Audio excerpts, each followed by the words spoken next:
We didn't lose Joe, did we?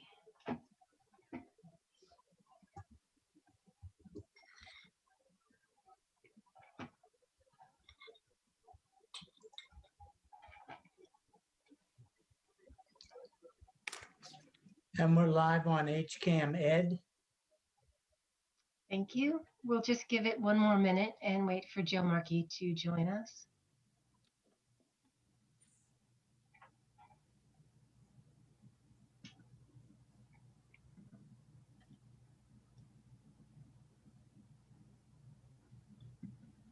Send him another one again. Are you communicating with Joe, Georgette? Yes, I'm going to email it to him again. Okay. Usually, Georgette, at this point in time, I'm saying to you, I can't get in, I can't get in. I just told her the same thing. Whew. There he is. Okay. Excellent. Are we all set? Got everybody? Okay. Good evening, Hopkinton. Welcome to the August 20th, 2020 school committee meeting. I am going to do some administrative work and read our script. While I do that, I would like to share my screen, if possible. I'm going to share a picture for you all. Oops, that's not what we. Are you seeing my screen? No, We are. wrong. That's the agenda. You don't want to see that. I'd like to show you a picture. I'm going to actually persevere. Let's try again.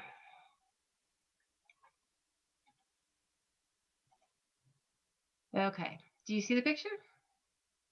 Yep. Okay. Mm-hmm. So I want to welcome you all to our meeting. As you can see from the picture, we had intended to meet in person at the library in the Hopkinton High School tonight. And to that end, Tim Person from Buildings and Grounds and Carol Kavanaugh and Nancy and I went over and we arranged our desks, and we were very excited about the possibility of once again being in person with masks and distanced, and it looks lovely. However, in working with HCAM and talking about some of our technical concerns for tonight, we have a few members who are remote. One of our members is currently under mandatory quarantine for out-of-state travel, and we're thankful to him for observing that for all of our benefits. And because we had remote and in person, and we were concerned about the quality of the audio, and we know that thousands of our fellow citizens are actually watching our meetings every week now with the important content that we're discussing, we opted to pull back and stick with our remote option for tonight. But we're very eager to get back to our new setup because it looks great and it was very comfortable, and we're excited about being back in the library, hopefully next meeting. So I'll keep that picture up while I go ahead and read our script for remotely conducted meetings. As a preliminary matter, this is Amanda Fargiano, the chair of the Hopkinton School Committee.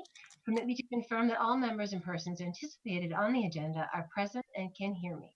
Members, when I call your name, please respond in the affirmative. Okay, we have Leah Rafferty. Here. Nancy Kavanaugh. Here. Meg Tyler. Here. And, oops, where are you, Joe? Joe Markey. Here. Okay. Staff, when I call your name, please respond in the affirmative. Dr. Carol Kavanaugh. Yes. Jen Parson. Yes. And Susan Rothermick. Yes. Excellent. Good evening. This is the open meeting of the Hopkinton School Committee, and it's being conducted remotely consistent with Governor Baker's executive order of March 12, 2020, due to the current state of emergency in the Commonwealth due to the outbreak of the COVID-19 virus. In order to mitigate the transmission of the COVID-19 virus, we are complying with the executive order that suspends the requirement of all open meeting law to have all meetings in a publicly accessible physical location. All members of the public bodies are allowed to and encouraged to participate remotely. The executive order, which you can find posted with the agenda materials for this meeting, allows public bodies to meet entirely remotely as long as the public body makes provisions through adequate alternative means to ensure interested members of the public are provided reasonable access to the deliberations of the meeting. Ensuring public access does not ensure public participation, although tonight we will be having public participation. For this meeting, the Hopkinton School Committee is convening by video conference on Zoom, and we're being broadcast by HCAM through one of its many channels. Please note that this meeting is being recorded and that some attendees are participating by video conference. Also, please be aware that others may be able to see you, and take care not to screen share your computer. Anything that you broadcast may be captured by recording. All supporting materials that have been provided to members of this body are available on the town's website via the web meeting calendar unless otherwise noted. The public is encouraged to follow along using the posted agenda unless I note otherwise. We are now turning to the first item on the agenda. Before we do so, permit me to cover some ground rules for effective and clear conduct of our business and to ensure accurate meeting minutes. I, the chair, will introduce each speaker on the agenda. After they conclude their remarks, the chair will invite board members to provide any comment, questions, or motions. Please hold until your name is called. Further, please remember to mute your microphone or computer when you are not speaking. Please remember to speak clearly and in a way that helps generate accurate minutes. For any response, please wait until the chair yields the floor to you and state your name before speaking. If members wish to engage in colloquy with other members, please do so through the chair, taking care to identify yourself.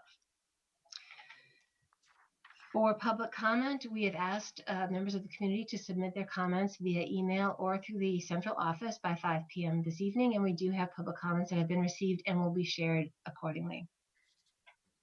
And with that, I believe I can now turn to the first agenda item, which is the Pledge of Allegiance. I would like to invite all members of the school committee and anyone at home who would like to please rise and join us for the Pledge of Allegiance. I pledge allegiance To the flag of the of the United United States of America and to the republic for which it for which stands, it stands, one nation, nation, under God, under God, indivisible, indivisible, with liberty, liberty and and justice justice for all.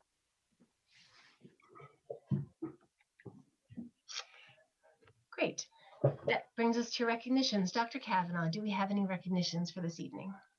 I do not, other than, once again, I just want to thank the administrative team. If you could ever see people who are running around putting together all new schedules and really working magic. And I'm very honored to work alongside them. So thank you. Great. Any other members have any recognitions for tonight? Okay, that brings us to public comment. As I mentioned, I do have public comments that were shared tonight, and I will read them as written. So we have our first comment is from Ashley Brown. Hi, I have two comments. I apologize for them being negative, but I want you to be aware that these concerns are present in our community and wondering if you can address them. One, I'm back at work full time. The doctors, dentists, and chiropractors are open. I respect teachers and truly value their work, but I don't understand why teachers feel they should not be back while so many other professionals are. Is there an option for at-risk teachers to get short or long-term disability and hire substitute teachers that want to be in person with our children? Two, for families with two parents, the hybrid model with alternating days is a torture. Such families will incur serious financial losses due to either additional childcare costs or complete loss of one income. In contrast, families who have been living on one income will not see a drastic change. The gap between the wealthy and the poor right here in Hopkinton will widen. With 25% of students already electing remote learning, is it possible to give an option for the 75% to come back full-time? Second comment is from Chad Gronbach, and I do apologize to community members if I don't read your name correctly.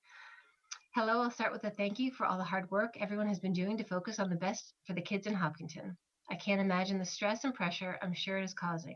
I also understand that any solution will not work for everyone. I do feel that there is light at the end of the tunnel this spring with a possible vaccine. I don't see why we need to introduce any exposure vector, even if we are mitigating risk. Overall risk is greatly reduced if the kids were remote, period. I get the mental health and other aspects as well, but I think they would survive remote learning for 1 year. Would they survive if they lost a parent or a loved one because they brought the virus home from school? I think that possibility is much more detrimental to their mental health. I know we were given the choice, in quotes, of remote. The problem is that it was not an apples to apples choice.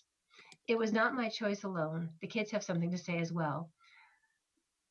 The remote seemed very different, and there was no thought to make it inclusive with their peers going hybrid. So that really did not make it much of a choice for the kids from the kids' point of view. If we all put the resources we are putting into hybrid into a much better universal remote plan, I do think that would be the best route. That would have even allowed for many empty buildings to focus on kids that really do need daily in-person attention.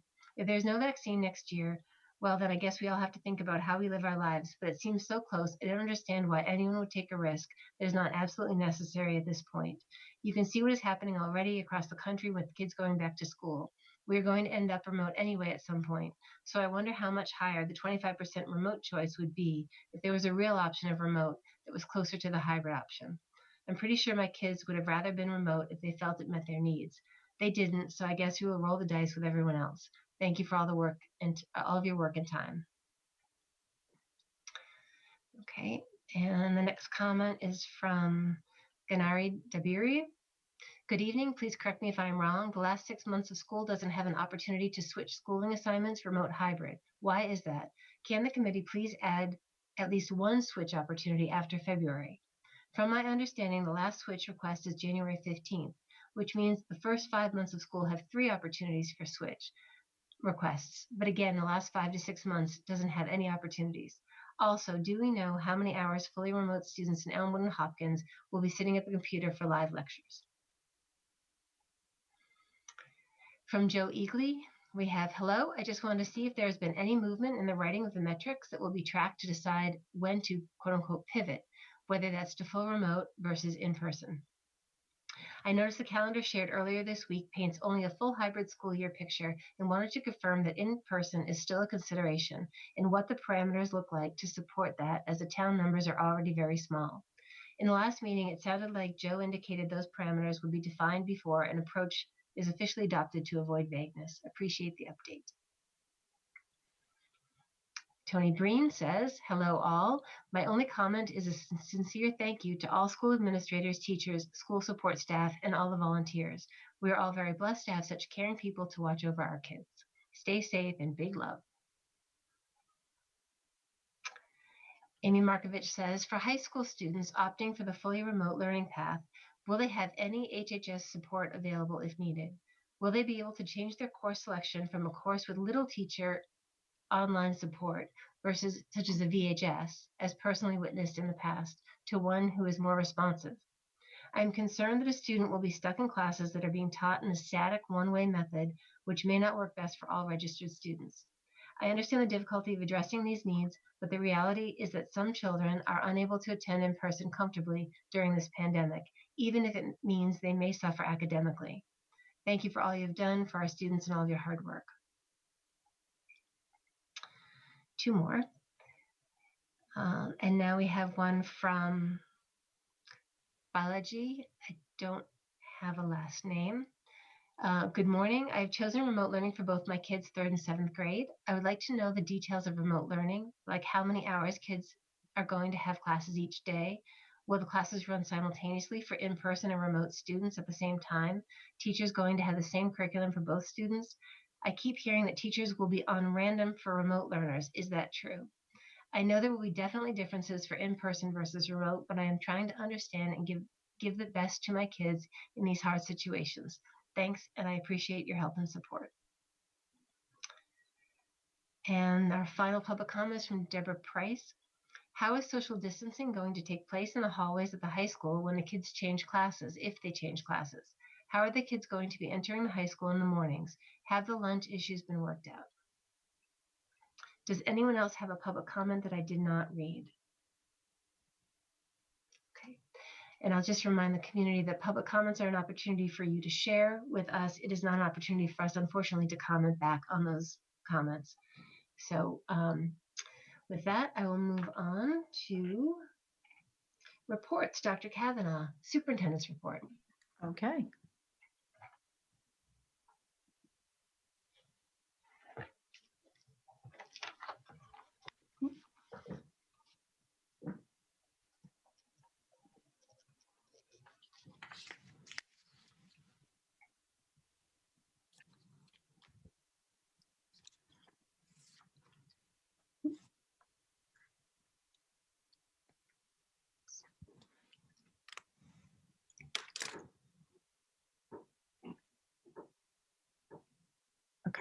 So I'll just go through these very quickly. I don't have much of a superintendent's report tonight. I just wanted to take a look at where we are with enrollment and then also where we are with construction. So I will be super quick this evening. In terms of enrollment, where are we? If you take a look at where we were on August 6th, you can see that our K-12 numbers were at 3,853. And our whole district, so including anyone for whom we sort of finance their education, so whether that's a Keefe Tech student or an out-of-district student or a charter school student, we were at 4,009.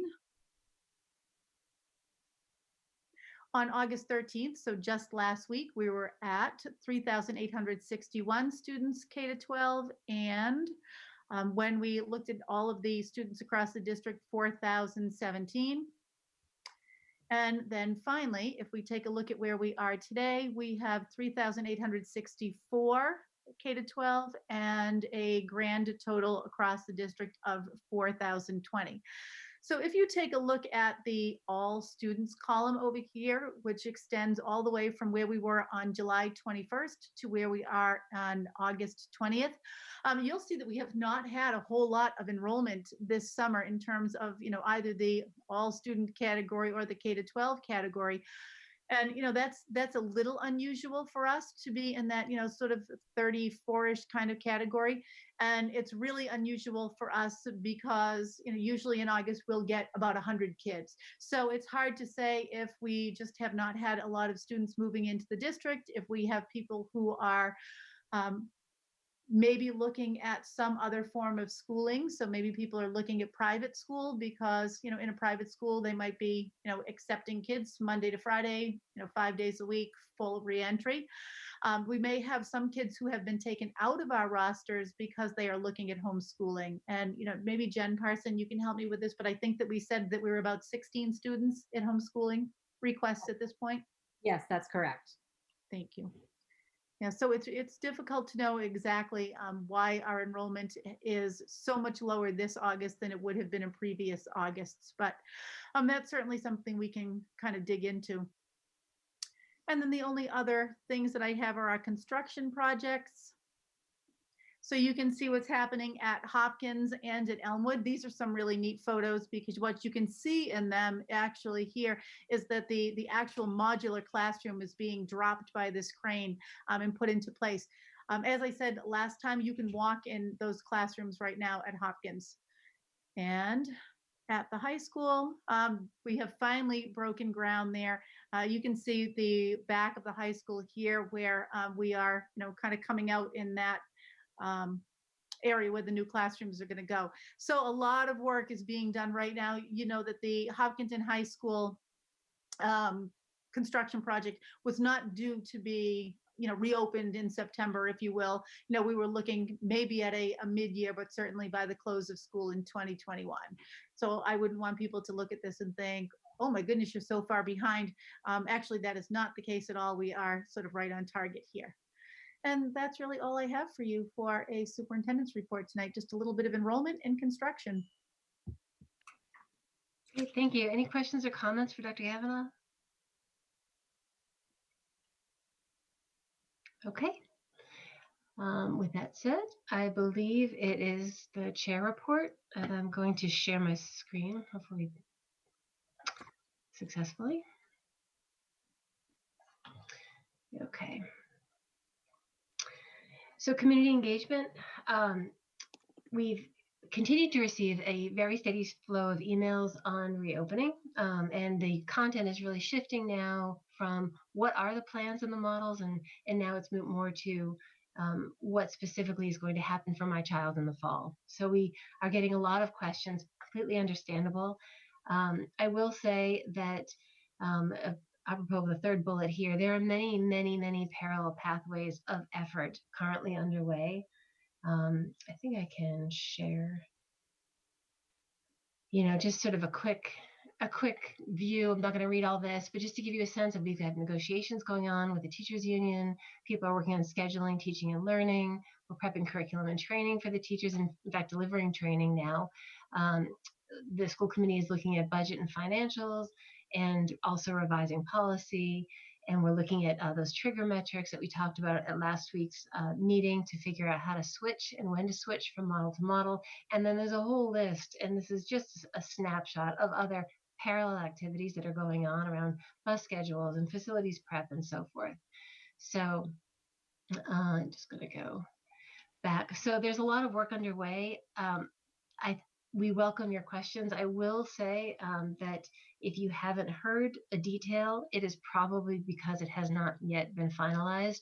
The administration is working very hard on getting information out, and I think Dr. Kavanaugh will be speaking to that later. But be as patient as you can. We are working very hard. The district is working very hard, I should say. So more information will be coming probably daily from now till the start of school. We have received several emails on the mask policy, and I'm going to defer that conversation till later. It's on the agenda for tonight. And we have received some draft guidance from the Board of Health about living in a pandemic.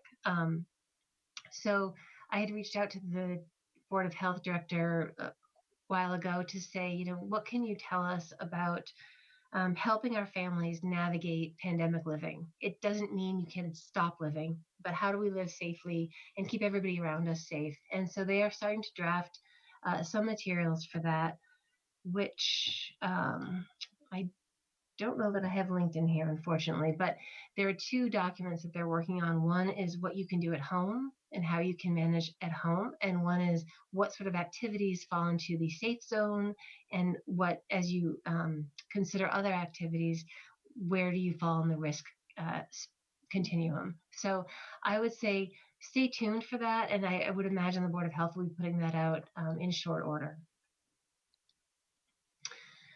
From MASC and from MIA and DESE, I'm sure that you've seen there have been some preliminary guidelines on athletics and a sport and activity framework at the state level.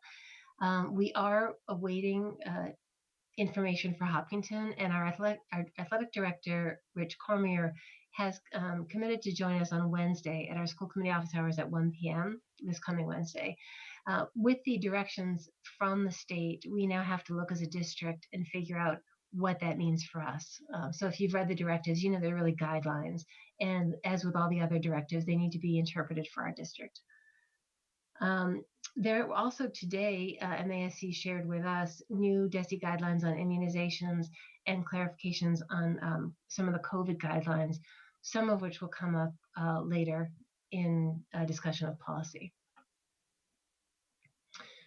On a budget note, I've signed 3 warrants, warrant 21007, 21008, and 21009.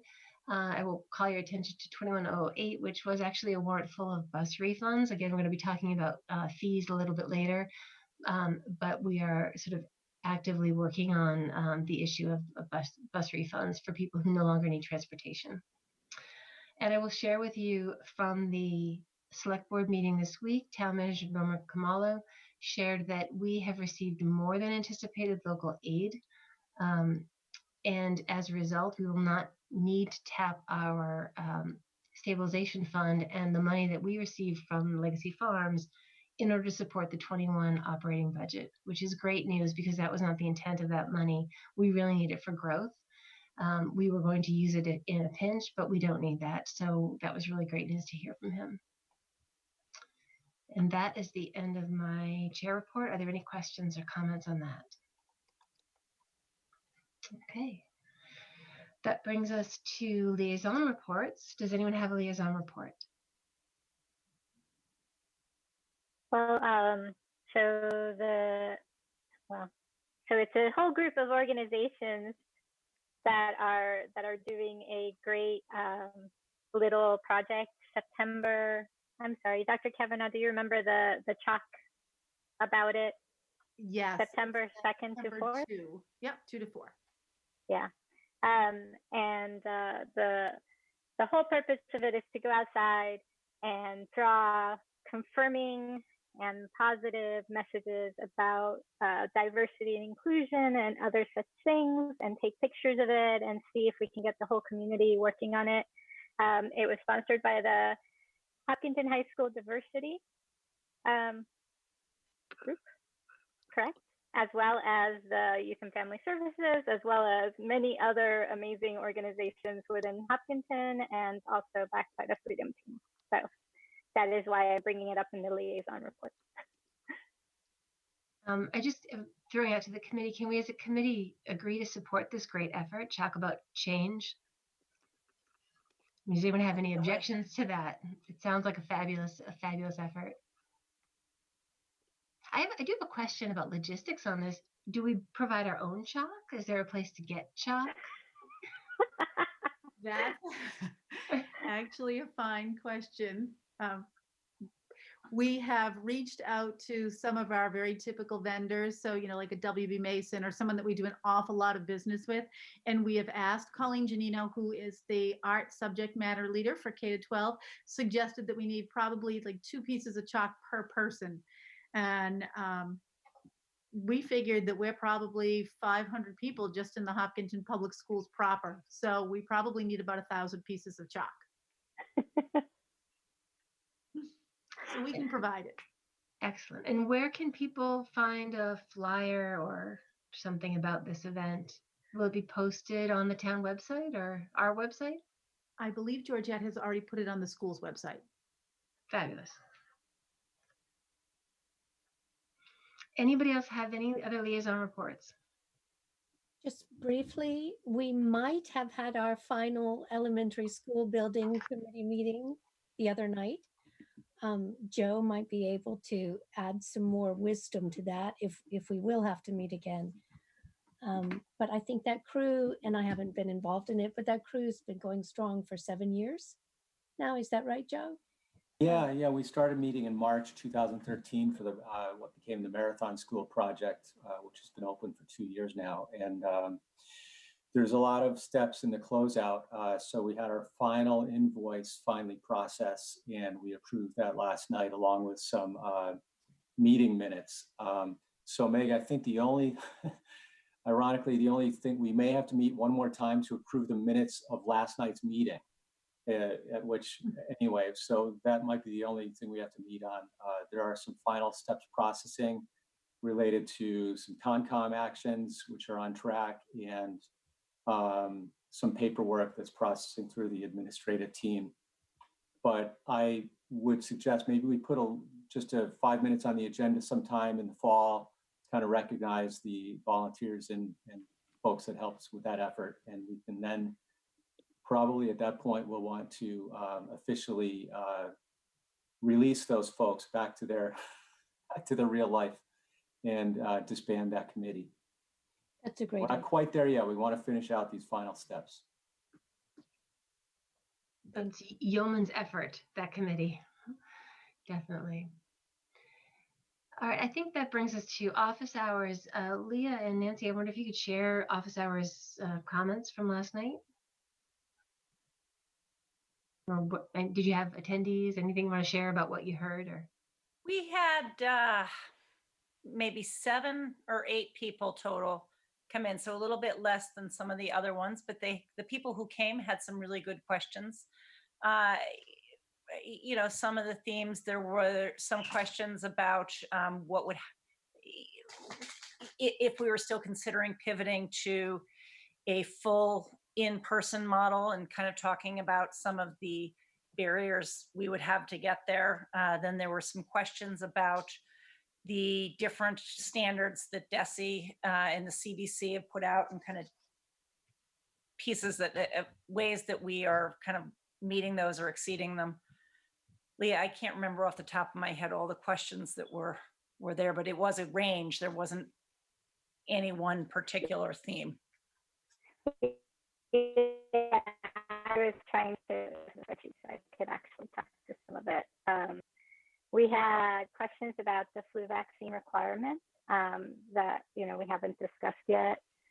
We had some questions about why kids need both a mask and a shield in the bus and not both in the school. I think we had questions from a nurse about the guidelines and which guidelines we were following and which ones we weren't. And we were able to answer some of those, but I believe some of them are still sort of up in the air and need a little further clarification. Okay, great. Thank you. So presumably we'll circle back to them once we get clarification. Okay, and we have our, like I said, our next office hours are next Wednesday afternoon with Rich Cormier, and hopefully the community can have an opportunity to ask their questions about athletics for the coming year. And school committee members, I would like to ask you, if you'd like to, don't hold back. Please sign up for the remaining school committee office hours time slots on our sign-up sheet. We've extended them through the start of the school year on this weekly pattern of afternoon, evening on Wednesdays. So looking for more people to host. Okay, that brings us to new business. I would like to mention that following the select board meeting on Tuesday, I became aware of an agenda item that was not on our agenda, that it has a time constraint of next week. So I'm going to be adding an agenda item. We don't make a habit of doing this. It is possible when there's something that could not have been foreseen 48 hours in advance. In this case, it's fairly academic, I think. It's probably not the right word to use for a school committee, but it's fairly academic. But we are looking forward to the annual town meeting, which will be September 12th, which I believe is a Saturday. And in the interest of safety and efficiency, and because we have another town meeting coming up in May, the select board has asked all boards and commissions to consider whether or not they can pull back their articles on the town meeting warrant and simplify for the fall. So all of our town meeting warrant articles were related to capital projects, which we have already voted to defer. So that's easy. The only one remaining article is whether or not we would like to ask to have any money allocated from the Legacy Farms Fund to the School Stabilization Fund in the event that we have to spend any of that for any unforeseen use this year. So as you know, the money has been received, much of the money has been received on schedule now by the town. But in order for the school committee to actually spend that money, we need to have it in our stabilization fund. There is a provision, I believe, for the town, if there's an emergency under COVID, to discharge that money for our benefit without our taking a vote.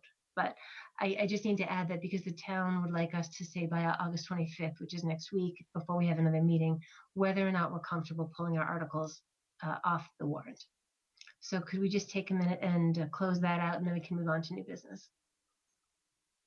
Dr. Cavanaugh, do you have anything to add to that, or Ms. Rothermick? Nope.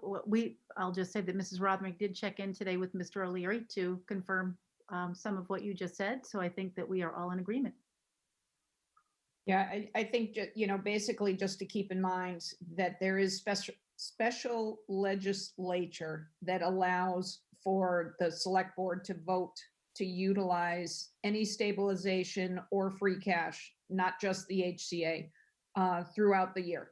So I don't think that the committee needs to feel the deadline, if you will, because we have that opportunity all year. Okay. So I would entertain a motion, though there is, again, not one on the agenda. And again, we wouldn't normally do this, though I did clear it through the town clerk because we didn't have warning on the deadline. I would entertain a motion to approve the removal of our articles from the town meeting warrant, which cover the capital projects that we've put on hold, as well as the originally intended allocation of money from the HCA Legacy Farms pool into the stabilization fund. Before we do that, I'd like to ask another question of Ms. Rothermick. I mean, is there an advantage for us to have that money in our side of the budget rather than leaving it at town hall? I know they have the ability to release it to us in the case of emergency need, but is it better to have it on our side of the budget? I don't think, honestly, the Dr. Kavanaugh and Mr. Kamala and Mr. O'Leary and I and the select board are all well aware of the fact of the budgets and how tight they were. So, because we don't have kind of a educated number that we're going to say, we need this X for this reason. But we have talked very openly about the fact that the CARES money expires December 31st. So there is push in the government to extend that. Everybody knows that that is quite a difficult task for the current government to pass something. So, I mean, I think all parties are well aware of the fact that we may need to tap in. So I don't think it's an advantage or a disadvantage. It's something that we as the financial team townwide have been discussing, so. Okay, thank you.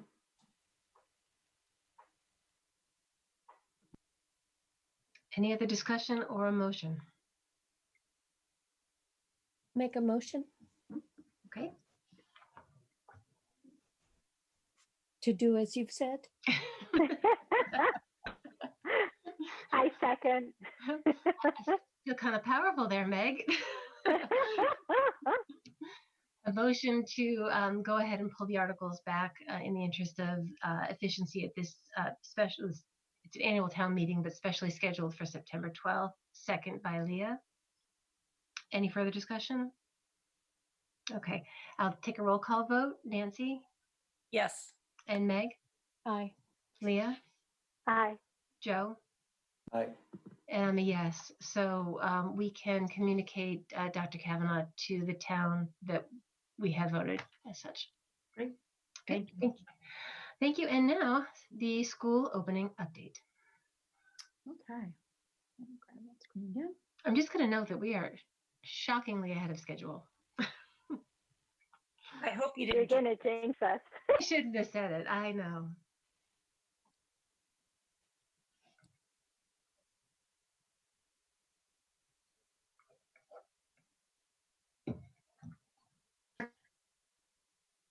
If parents have, so if a question parent has is not covered, certainly feel free to reach out to me directly. I'm happy to answer any questions that I have, but what I'm starting to see is that parents have an awful lot of building-based questions. And so I just want people to be aware that if your question is a building-based question, the best person to answer that is the building principal. And I can also say that our building principals don't have all of their answers yet. So I'm hoping that you're not going to pick up the phone or get on your email and immediately start sending them questions, because I can truly say to you that if they had the answers, they would be giving them to you. All right, so I will go through a few things. The first is the models. What models do we have in Hopkinton? The Hopkinton Public Schools Reentry Plan. I did submit this to DESE last Friday. That was the date by which the Commissioner of Education required districts to submit plans.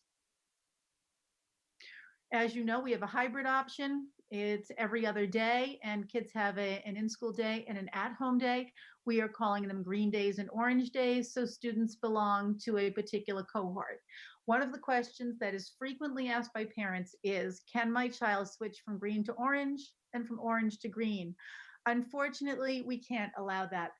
What we've really done in creating these cohorts is we have created very equal numbers of students across each building who should be in attendance each day. And if we start to mix those two cohorts, we could end up with, a second grade classroom with 16 kids and another one with 4 kids. So this is the reason that we can't do that. Right now, the building principals at the elementary levels are doing nothing but placement. They continue to move students, green cohort, orange cohort, students who, if we can find a familiar peer, students who are coming all 5 days because they are English learners or they have an IEP that warrants such. So there's an awful lot of work going on to arrange this hybrid option. We also have the full remote option, and students could choose the full remote option, and you would be learning synchronously with your teachers, sort of in that electronic person each day. But the way that would play out is whatever the schedule was on a given school day, that's the way that you would interact with your teachers. So let's remember, for example, that Hopkinton High School has 7 periods in the entire schedule for a student, but only 5 meet in a day. So if you were doing the full remote option, you would not meet with 7 teachers, but if the schedule plays out the way we think that it will, but rather 5. So I'm giving that only as an example, not as something carved in stone, but what I'm trying to impress upon folks is that whatever the schedule is, that's how you will do your remote learning. And before I go to the next slide, I did want to a little shout out to the Hopkinton Department of Public Health. It all starts here is their really cute logo, but what they are trying to illustrate is that we really do need to ensure that we are practicing safe things in our homes. And you know that I have asked people to have sort of that soft quarantine before we get back to school. In an ideal world, somewhere around the 31st of August, people will start to kind of rein it back in and start that soft quarantine. These programs only work, we only get our kids into school if our COVID numbers stay down. All right, so let's talk a little bit about scheduling because we get so many questions about scheduling. As I said just a moment ago, the principals are building schedules and populating those schedules with students. On the next slide, I'm going to share with you a remote master elementary schedule as well as a 5th grade schedule. And then on another slide, I will show you sort of a sample secondary schedule. So at the middle school, our students are going to be cohorted, meaning that they will be in a group of kids who stay together all day, not dissimilar from what happens at the elementary schools. But at the high school, kids are actually going to be transitioning from class to class, period by period. I know people are wondering, how will they socially distance? And so we will do a sort of staggered release and a staggered reentry so that not every kid is put out into the mainstream to wander around at the same time. But what we also need to remember is that, yeah, some kids are going to be walking past each other. Close contact is closer than 6 feet for greater than 15 minutes. Our kids will sort of be all walking, hopefully in single file lines down either side of that corridor and, expediently getting from class A to class B. So that's the goal. So what do some sample schedules look like? In the event that the entire district went remote, what would the master schedule look like at the Hopkins School? I want to point out a couple of things about this. So if you look at these purple blocks up here that Mrs. Bolello has put together, she has a support and enrichment block up there where you can see OT, PT, speech and language, counseling support, lit support, and other academic support. So these pieces are here to support our learners. People are probably wondering, if we go to remote, will my child get all of their special education services? Will my child get additional literature support because my child is reading below grade level or my child just struggles to write? That's what you're seeing here. So what we would normally do in school, typically in school, is what we're going to be doing if we happen to have to go out of school. So this is a really nice illustration of that. You can also see what she's doing here with an academic block. So in the academic block 1, you can see that there would be morning meeting. And for this particular group that's highlighted here, there would be some ELA. On Tuesday for this particular group, the ELA is not highlighted, but rather math is. On this day, science is, then we're back to math. So you can kind of see what's happening with these academic blocks across the way. And as we are looking at, things like math PLCs and, PLCs for the national parks groups, you can see that she's got this all arranged so that all of the stuff that would typically happen in school is happening outside of school. The Commissioner of Education has been very specific that this should be a 6.5-hour school day, that all of our subject areas need to meet, and the same standards, the Massachusetts standards put out by the Department of Elementary and Secondary Education, need to be met, not just power standards, all standards. On the next slide, you can see what it looks like if you are a hybrid general education student and you happen to be on Team Acadia. You're in room 207, and you are part of the orange cohort. So what you can see here is that on Monday, this student happens to be at Hopkins. On Tuesday, this is their remote day. Parents seem less curious about what's going to happen on the in-school day as opposed to what's going to happen on the out-of-school day. So if a parent wants to take a look at this, they certainly can. Please remember, however, that this has not been negotiated yet through the Teachers Association. This is sort of a sample schedule. This is what's going on sort of in Mrs. Bolello's mind as the principal of the Hopkins School. But you can see that she's got an independent reading assignment here that's done on the student's own. So you have to do this independently. And then there could be independent reading. There can be fluency practice. And all of that stuff is happening right here. And I would think that if you are a 4th or 5th grade student, you have some independence, but we are not going to sugarcoat it. Parents are going to have to, kind of prod their children to make sure that whatever this independent reading assignment is, that kiddos are getting, down to it and getting that done. Here you can see we have a writing assignment as well, and that's also an independent assignment. Social studies on your own, it's a project-based learning assignment. Here she has from 12:05 to 12:25, an optional teacher check-in. But what she's saying here is that there is one teacher per team. So there may be 4 classrooms on that team, but one teacher would reach out to be that check-in teacher here. And again, independent math and then PE class delivered to the students asynchronously. So you can see how, we're going to get ELA here, we're going to get ELA here. And whatever this assignment is here, we prepared kids very carefully in this 90-minute block on Monday to be ready for Tuesday. So we are thinking really hard about continuity of instruction. This is exactly what a kid would be doing in class if he or she were in class. Would there be, the teacher to do the prodding where the parent is going to have to be doing it here? Yes, but kids really do. If you've ever been in the Hopkins School, they work very independently. I go in and I see them, they're, crowded on beanbags on the floor. Some of them are in chairs, some of them are lying on rugs, but this is the kind of work that they're doing very comfortably. And now we'll look at a typical freshman schedule. Here's a student who's also assigned to the orange cohort. On Monday, which is his green day, he would have at home asynchronous learning. When he comes in on Tuesday, he's got honors intro to chem, Spanish 2, English 9, honors algebra 1, and grade 9 wellness. Each of these classes in Mr. Bishop's schedule right now, and again, I want to be very clear that these are hypothetical schedules, but these are all about 1 hour in length, perhaps just a smidge under an hour. In between these class periods, there's about 10 minutes built in so that kids can do things like have a mask break, take advantage of that passing time. Maybe before you leave that honors intro to chem class, you want to ask that teacher one final question. You've got 10 minutes here to make that happen in between your honors intro to chem and your Spanish 2 class.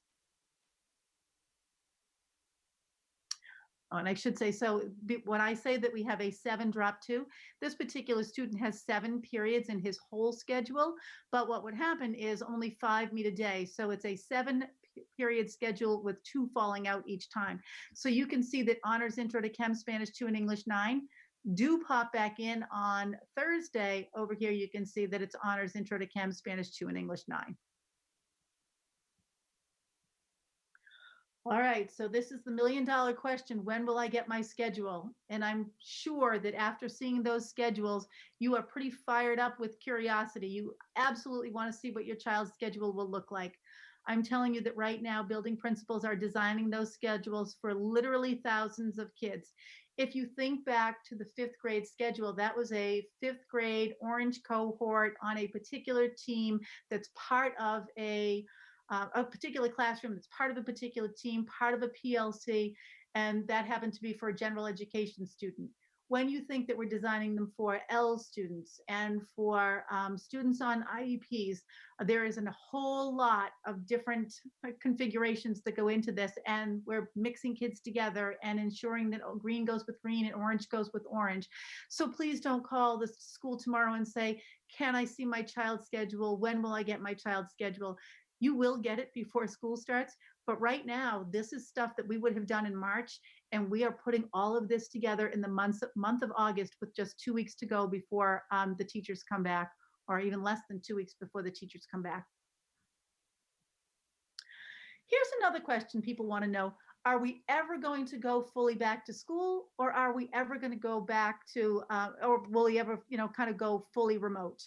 And you know that we have to plan for both of these contingencies. You saw Mrs. Bolello's fully remote contingency plan. So either one of those two things could happen, or we could close just one single classroom, or we could close just one single building. So what are the metrics that we would need to consider? We have to think about the status of the virus in Hopkinton as well as in Massachusetts, primarily Hopkinton, but also the state of Massachusetts. And then we have to think about that virus in Hopkinton, who has it, and what are the demographic data. So for example, if there were two people who were over 90 who had the virus in Hopkinton and they were in an elder care facility, that probably would not impact the Hopkinton Public Schools.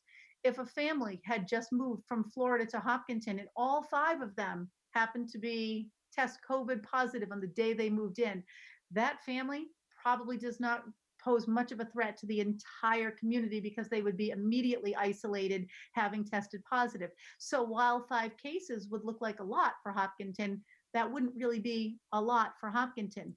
Now, if you had 5 cases in 5 individual households and all 5 cases were children between the ages of 5 and 18, that would be a game changer. So number 3, how many students and faculty would be absent from our schools or classrooms? When we start getting into cold and flu season and kids have to stay home because they have COVID symptoms, we may look at that and say, my gosh, 40% of the kids just aren't even coming to school. Would it make sense to keep either a school or the entire district open at that point? And those questions would not be answered by the schools all by ourselves. We would reach out certainly to the local DPH, to the Massachusetts DPH, and to the Commissioner of Education to get those answers. And finally, we could ask ourselves, has the commissioner relaxed any standards? You know that he said 3 feet of social distancing in the classroom or 6 feet of social distancing in the classroom, but he said that we have to have 6 feet of social distancing at lunch. So you might be looking at data like this, for example, where Hopkinton, and this is the data that came out just yesterday, Hopkinton has, as of today, 1 positive test in the last 14 days. And you can see that our average daily incidence rate is at 0.4%. That is a super low incident rate. So if you look at this guidance right here, and it tells us that fewer than 5 total cases over the past 14 days, that's certainly us in Hopkinton. You can see we had 1. So people must be wondering, why are we not going back full-time and in person? Why is that not happening in Hopkinton? Why are we using a hybrid model? Before I answer that question, I am going to say that Destiny gives us just a little bit of additional data, and this is what I just talked to on that other slide. In addition to the average daily cases per day data, what they're asking us to do is to think about additional metrics, such as who has the virus. Are these cases increasing or decreasing? So we may only have 5 cases, but has it gone consecutively up week in and week out? It went from 1 and then to 2, and then from 2 and then to 3, and then from 3 and then to 4, and it doesn't seem like it's stopping, right? The local test positivity rates and other contextual factors, which I've just described. So why are we not making a full reentry when this is Hopkinton right over here and it's one of the white 5 or fewer than 5 reported cases? Here's why. When we look at this picture of how lunch has been set up at the high school, if you look at these desks, and I'm not sure if you can see this very carefully, under each front left leg of a desk, there is a small blue piece of painter's tape. That desk doesn't move from that spot. Each one of these desks is going to have a QR code. So if I'm a kid, I come in and I scan my QR code. So I know exactly who sat at this desk for lunch 5 days a week, 4 different lunches. So students will all come in, they'll scan their QR codes, and they will sit in these seats. And then when it comes time for this row to get up and go get their lunches, they will. If I'm a kid who is buying my lunch, I will sit in the cafeteria. If I'm a student who is bringing my lunch, I will sit elsewhere. So this space right here, the 80 desks in the cafeteria, socially distanced at 6 feet, and this is all we can get into that space. We have other spaces, but what we can get into that space, these are the kids who are buying lunch. This is why we are using that 6-foot model. Yes, as a reentry advisory group, we really, really wanted to be very safe, but I'll tell you that at the end of the day, could it be argued that 3 feet would be safe? It would not work for lunches in the public schools. And here you can see the same thing at Hopkins. These desks, same exact scenario, are spaced at 6 feet apart in the Hopkins cafeteria. All right, I also want to talk about guidance changing all the time, because I have had parents who have said to me, wait a minute, you just told me that we're going to eat in the cafeteria. I thought we were eating in the classroom. That has been changed. And I want to give you another example of something that has changed. So in all of the public forums that we have held, or all of the times that I've been on HCAM, people have said, when would a classroom shut down? And I have consistently said, at the elementary or middle school level, where classrooms are cohorted, meaning 20 kids, no, not 20 because we're cut in half, but 10 kids would be in the same classroom all day long. If one student tested positive, that would require a cohort shutdown. That is no longer true. Yesterday, on the 19th of August, we got new guidance around that. So while previous guidance stated that all students in an elementary classroom would be defined as a close contact, we now have a new definition of close contact. Here's what it is. Only those who have been within 6 feet of distance of the individual for at least 15 minutes while the person was infectious. So if a student, and we can go back to this picture right here, if this student right here tested positive, we would say that these kids around here in the immediate area are kids who would be close contacts, but the student who sits way back here or the student who sits way over there would not be a close contact. This is brand new guidance. And so I don't want families in Hopkinton to think, oh my goodness, they change the rules every day, or Dr. Kavanaugh doesn't really know what she's talking about because she says one thing one week and something else the next week. What you have to remember is that the guidance coming from DESE continues to evolve and change. Whew, all right, we're getting close to the end, I promise. So we've had a lot of questions about things like, will my child have a Hopkinton public school teacher? Are all of the teachers still going to be working in Hopkinton? We've heard in other districts that that teachers are forced into taking leaves of absence. When I have met with, and our HR director as well, when we have met with all of the building principals and vice principals and assistant principals, we have gone in there with a couple of very high-ranking goals. The first is to make sure that your kids are getting the very best education that they can amidst a pandemic. The second thing is to make, and we believe that if you're going to get the very best education you can, it will come from a Hopkinton Public Schools teacher. And then the second thing is that we wanted to make sure that we were keeping all of our teachers intact. So what I can say is, for our teachers who are qualifying for remote instruction, they are 201 at this point. Their FTE has not been reduced, at least, that has not happened yet. And we have been able to accommodate the teachers so that they are all still with us. So that's been very important. And I want people to know how deeply we care for the educators in the public schools. Do we have to be honest with them and let them know that there is a chance that their position could have been reduced because of the way accommodations work? Absolutely. But we have been able thus far to keep folks intact. The other thing I know that teachers have had a real concern about is, would there or would there not be childcare for their children? So given the fact that many of our teachers have school-aged children, we have been able to arrange for on-campus childcare for students who are ages 5 and up. And that childcare will be provided by a very reputable childcare provider, and that childcare will also be very flexible. So if teachers need childcare Monday, Wednesday, Friday, for example, you're not paying for 5 days of the week, you're paying for 3 days of the week. If you need childcare only on Thursdays, you can pay for childcare only on Thursdays. The rate of childcare is $55 a day per child. And so if you brought your child, a single child, to the Hopkinton Public Schools for childcare every single day of a month, it would cost a teacher over 20 days $1,100. I want teachers to be aware that there are 60 spaces, and they are going to be housed in the brand spanking new modular classrooms at Hopkins. It's an ideal location, and I'm sure that there are people in the community right now saying, wait a minute, we just paid all that money for those brand new modular classrooms?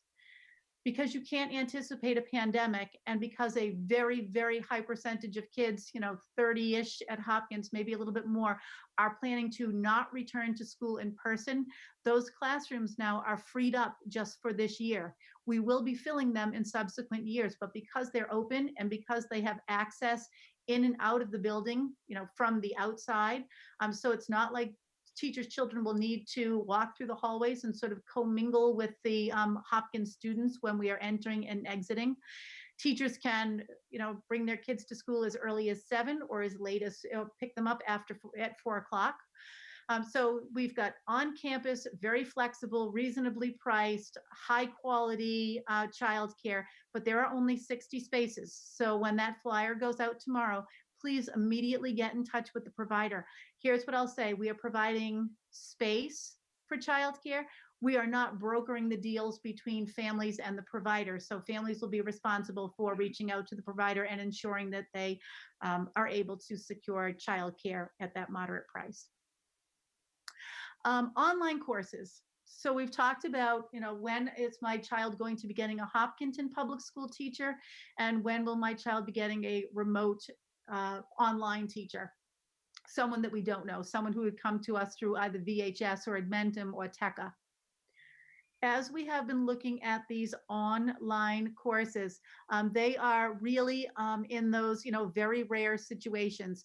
We currently have 5 students who are looking for AP language, 3 students who are looking for AP chemistry, 1 student who's looking for AP literature. These are the places where we can't say we can take a Hopkinton public school teacher and apply that teacher to a 3 single kids, for example, in AP Chem. So we had to be very careful about where we were able to apply Hopkinton High School teachers and where we weren't.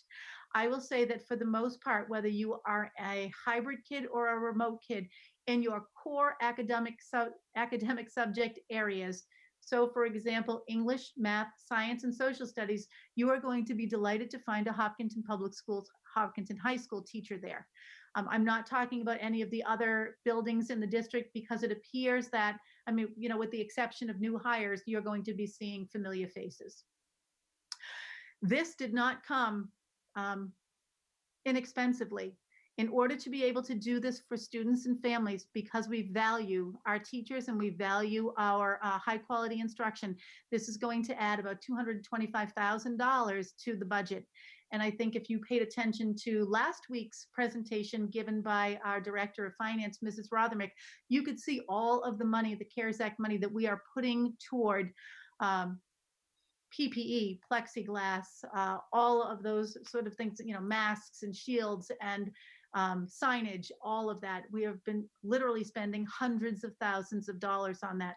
This will have to come out of the operating budget, the money that will ensure that our kiddos get the best quality instruction at Hopkinton High School. So with HTA negotiations, and all of this is predicated on successful agreement, we are still sort of chugging along, and our next meeting date will be on Monday, and we keep meeting in 2-hour increments. So we're working very hard to come to an agreement with the Teachers Association. For professional learning, lots of people have said, will this instruction be different from what you see in what we saw in the spring? And the answer to that is yes. In the spring, we had a lot of teachers who had never been an online teacher. Now in the fall, all of our teachers could at some point be online teachers. In the event that the district goes fully remote, everybody will be an online teacher. So we have teachers who are currently enrolled in the Hopkinton Modern Teacher course. We have teachers who are writing blended learning curriculum units. We have teachers who are being trained in Schoology, which is our district's new learning management system, one-stop shopping. A kid logs in, The kid can find, any of the instructional pieces for the day, whether that happens to be a piece of reading or a short video or some, math that you've got to roll up your sleeves and grapple with. Whatever it happens to be, there it is, and the student will engage with it. And then maybe, submit some kind of a product to the teacher after that remote learning. And then in terms of athletics and extracurriculars, decisions are still being made, but the good news and the not so good news is that we did get guidance this week from the department, but the guidance is not that kind of guidance that is so hard and fast that it won't require some deliberation at the local level. All right, so I will just finish up quickly here. And, we always say, do people have questions? And I'm going to reiterate what I started with. If you have building level questions, please stay tuned. Tomorrow afternoon, all 5 building principals are going to send families information about webinars at each building. They will review some of the things that I just did, but they're going to get very, very nitty gritty about schedules and what teaching and learning are going to look like. And do you need a device? And any of those pieces of information that you could possibly need can be answered during those webinars. So stay tuned for that tomorrow afternoon. All 5 principals are ready to get you information. And as information becomes available, it will be shared. So I am just requesting that you don't continue to, kind of keep up this barrage of questions to principals, because what we really need them doing right now is making those schedules so that your questions can be answered. And I want to thank all the building principals. I want to thank the central office administrators, all of the secretarial staff who are supporting us, the special educators who worked so hard at ESY this summer. And I want to thank you, the parents, for your patience. It's hard work, but we, totally value our kids and our teachers, so we're getting it done. Whew. Thank you. Thank you, Dr. Kavanaugh. School committee members, what questions or comments do you have? I have a couple comments. I have to say, I'm just gobsmacked by how much you're doing for everybody right now, Dr. Kavanaugh. Not just the students and the teachers, but for the community, and the kind of clarity, the transparency has been impressive, especially in such a murky time as this. I'm particularly surprised by how much you're offering to our teachers, who are wonderful teachers, but you're essentially giving them this brand new modular building for childcare, which is, they're not doing that at my work. So I applaud you for that. I applaud you for, using that huge chunk of change in our budget to help support the teachers and the students as well. So I'm really grateful for your generosity. I don't think it's a common kind of generosity. Well, thank you, but I wouldn't be doing it without all of the people who are working with me. So central office administrators, building administrators, they're doing a great job. I wanted to comment on your foresight, on the entire school district's foresight, because I saw the guidelines by DESE today, and the 6-foot versus 3-foot thing, right? Where if you have a 3-foot distance between the students, you would have to basically quarantine a huge part of that classroom. But by having the 6 feet from the beginning, we don't have to grapple with those questions of changing the distance between students to make it safer, to be able to lower the amount of people who get tested, et cetera, et cetera. So I looked at those guidelines and I was like, wow, there's a lot of school districts who are suddenly going to feel possibly the need to change, right, between that and the guidelines about 3 to 6 feet from the different sources. So yeah, I was like, wow, we as Hopkinton don't really need to do a lot to meet these requirements. And so I very much appreciate that. Anyone else? If I may, I did have a couple things. One is it really happy to see that for the most part, our Hopkinton High School students will be able to have both the fully remote and the hybrid kids will be able to have Hopkinton teachers. I know that was a real concern for a lot of our parents. Obviously, our teachers are far preferred over other teachers. The other thing is I had as a question just about the QR codes in the cafeteria. So is that all of the schools or just the high school? And if it's all of the schools, I'm trying to figure out how a younger kid who might not have a phone would be able to do that. No, right now it's just the high school. And what, Okay. yeah, so I think if you go to, the way the periods kind of rotate through the day, and so depending on where you are at a particular time of day, you could have first lunch, second lunch, third lunch, fourth lunch. So we just have to make sure that we know who sat where when.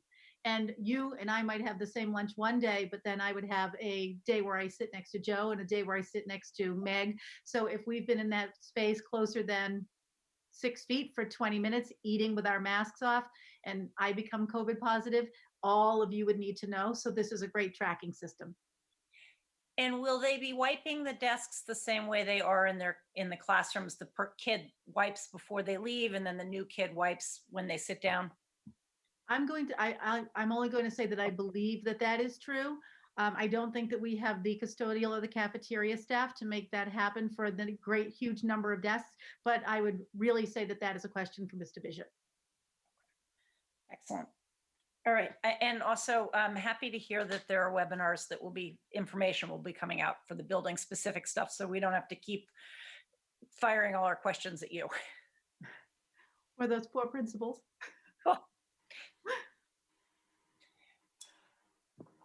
Joe? Hey, Amanda. I have a question. Thank you, Dr. Kavanaugh, for showing the configuration of the cafeteria and talking about the reentry criteria too. They kind of go hand in hand. And I think there's a perception that the reason we're going hybrid is just to be safe or just to be careful. But when we look at the reentry criteria, actually, according to the state criteria, we're ready for full reentry, right? Given the one active case in the past 2 weeks. And it's really the cafeteria situation that's the extenuating circumstance, isn't it? It is, yes. I mean, I will say that the reentry advisory group, we did feel a whole lot safer at 6 feet, but the cafeteria was something that precluded a full reentry. Regardless of what that group would have wanted, a full reentry was not possible given the sizes of our cafeterias. Right. So hypothetically, like if we stay at 1 case or 0 case over the course of a couple months, even after this partial reentry, let's say we stay at a really low case count, hypothetically, is there still a chance we might not be able to go full time because of that operational constraint? Or is there some solution to that eventually? Right. And that's a huge question. We've talked about things like, could we get some of our kids outside eating under the tents? But, eventually it's going to be January, so we can't sort of bank on that. You know what I mean? And you've been in, like the Elmwood cafeteria, for example, it's not a huge space. So it's tricky. And I think, when we looked at what would be the metrics, if the commissioner said, I'm going to relax that 6 foot lunch standard, it seems like, and I'll be honest, I mean, if you look at so I took a screenshot of the document that shows every city and town in Massachusetts, but if you access that document yourself, you will see that there are some places that I think have not had a case of COVID. So it seems pretty terrible that someone like that has to worry about the 6 feet, but they still have to worry about the 6 feet. Okay. Hey, Amanda, can I ask another question too? Thank you. So, I focused a lot on the students' needs and the families' needs, and certainly there's a lot of families taking lots of sacrifices too, who've got, working parents, and maybe somebody's gonna have to quit their job or change their hours in order to be home with kids on those off days. And I know our teachers are struggling with that too, but our families are too, right? So it's not an ideal situation for anybody, right? We didn't choose to have this pandemic. But can you just kind of summarize again some of there is concern, our teachers getting what they need, and what are we doing to make sure teachers are safe? And last week I kind of outlined a lot of the safety precautions we have in place for teachers, but it sounded like tonight you outlined a couple additional things. And I just want to make sure I understand what those are and the community understands what we're doing to accommodate the needs of our teachers. Sure. And one thing I think, so I'll start with, PPE. I don't think that I talked about that tonight, but we have, and I don't think that this is true in all districts, but in addition to, a mask, we have also purchased the plexiglass face shield for every faculty member in the district. So if they want that, it's available to them. People who are working in kind of close proximity with kids. So if I'm delivering a one-to-one reading lesson, or if I'm engaging in, special education testing, we have plexiglass for any of those teachers to sort of sit behind while they're working one-on-one with kids. And naturally we have all of the other PPE that would be required for someone who is working with a student who couldn't wear a mask for a particular reason, or a student who had a tendency to get too close to people, because that's just the nature of that kiddo. In addition to that, we're trying to accommodate teachers' childcare needs. I really want to be empathetic to the fact that we have folks who have young kids. And so anyone who has a 5-year-old and up can have access to childcare. We only have 60 spots because, we have 4 new modular classrooms. Given the square footage and what EEC would say is appropriate, we could put 15 kids in each one of those modulars, spaced appropriately. And if people are wondering, where does that guidance come from? Or why can't we just hire a paraprofessional and put kids in there? So you can't just kind of create a daycare, because there's huge liability. So you have to have, somebody who's already licensed to work, in your building, in your community.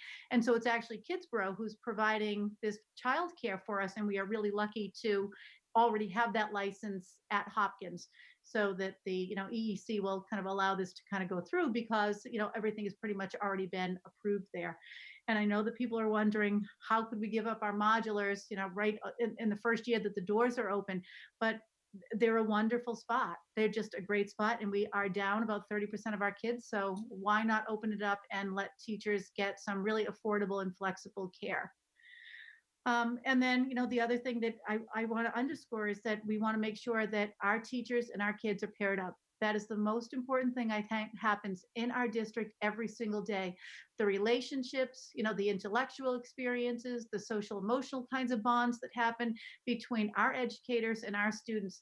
When we sat with Mr. Bishop and Ms. Tice and Mr. Pominville, I said on a first day, we've got a huge problem.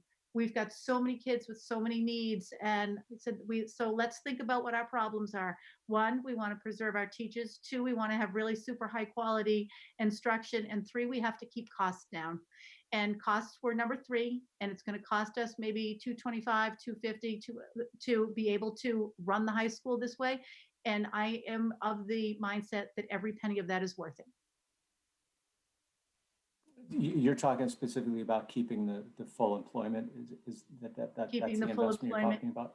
and matching our kids up with our teachers. Yes. Right. Yeah. Okay. So even teachers who have a need to, can you clarify that? So you're saying that even teachers who have a need to not be at the school or something, you're pairing them up? Is that what you're Sure. saying? So imagine that you have a teacher whose medical doctor says, this person has a situation where, to be put around people, a lot of people who, may or may not be COVID positive, would really put this person at risk. Right. So what you can say is, well, let's see if we can provide this person with an accommodation that works for the teacher and works for the school district. Now, if I do this through the lens of a custodian, we might be, so a custodian would say, may I work remotely? And we would have to say, oh, no, we can't give you an accommodation to work remotely, because to clean the building, you need to be in the building. But what we can give you is, extra PPE, instead of just a very thin mask, we can give you a different kind of a mask and a face shield. And that would be a good accommodation for that maybe a good accommodation for the custodian that we're talking about. So in this case, what we tried to do was we tried to say, all right, so let's pick math, for example, and let's say that this person is math certified. So they have Algebra 1 CP, Algebra 1 honors, Algebra 2 CP, Algebra 2 honors. And then, who knows what that other class is going to be? Is it going to be geometry? But what we tried to do is get all of those kids into a section that a person who had to teach remotely could teach. And that way there we would make sure that that person had a job and our kids had the right teachers. So that's really what we're doing. That's great. I mean, I think that's a great way to do it for teachers who do have those medical needs. Then we have gone out of our way to make accommodations in those situations, even if it's cost a little more. And I do want to just say this as well. So while I can sit here and explain it and talk about that initial meeting I had with Mr. Bishop, Mr. Pominville, that administrative team at the high school and Linda Henderson, who's our data specialist, they have been working from the crack of dawn to like midnight, day in and day out all this week to see if they could get that to work for our 1,200 students at the high school. And it has worked. So I am so indebted to them. Every time we met, I kept thinking, I can't believe this is working. It's astounding. They're great. Can I ask a question about the 225 to 250,000? Is that just for the high school alone? Yes, that is only for the high school. That's money well spent. I think it's important to look out for our teachers and also to look out for our students to ensure to the best of our ability that they're able to have Hopkinton teachers. But I think that's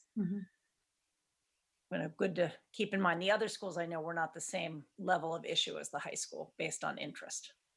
Yes, and there will be some teachers who will be outside of school, but teaching some of our kids in school and teaching some of our kids out of school. And in some rare instances, we had to weigh and say, okay, so I'm a kid who's chosen the hybrid model. I'm going to actually be sitting physically in Hopkinton High School, but this is a class that there is only one person in our district is trained to teach. So does it make sense to reach out to those families and say, I know you've picked an in-person model, and I know you've picked this very rare elective.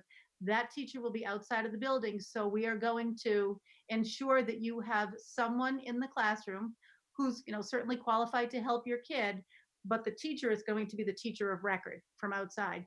So some of the money that we're talking about is just to get that appropriate proctor in there to make sure that the student in the classroom, as well as the student outside of the classroom, has that high quality teaching. Like that's the degree to which those people at the high school kind of thought outside the box. So kudos to them. Love the creative out of the box thinking to make that happen. Yes. Yeah, I think my colleagues have said everything beautifully. I think the flexibility that you have shown and your administrators have shown to address needs, to prioritize, because you have absolutely articulated the priority for the students and families, and it's to have Hopkinton teachers. So the way that you've been able to keep that priority in focus, and yes, it's going to cost us some money, but we are willing to invest in our teachers and our families for that. I really appreciate it. My only other comment is just a thank you for the webinars at the school level. I think whether you are a family who's chosen elected remote or chosen hybrid, the success of this model is a collective effort. And I know that parents and caregivers are eager to understand their role in the process as it unfolds. They have an important role to play. And I think through the webinars at the school district, parents will become much better informed in what it is that they need to do and what their students will be going through so that they can guide their students and keep them on task as necessary and so forth. So I'm very thankful to the administrators for holding those webinars. I'm hoping they'll be recorded and made accessible for community members who may have to work or have other conflicts when they're broadcast live. But thank you for that. Well, I shouldn't have mentioned our timing because here we are. I'm but sorry. I think it's really, really, really important. And I'm always so thankful for all of the clarity that you bring to this time when everything is in flux. And I know we all saw the DESE updates that were from yesterday.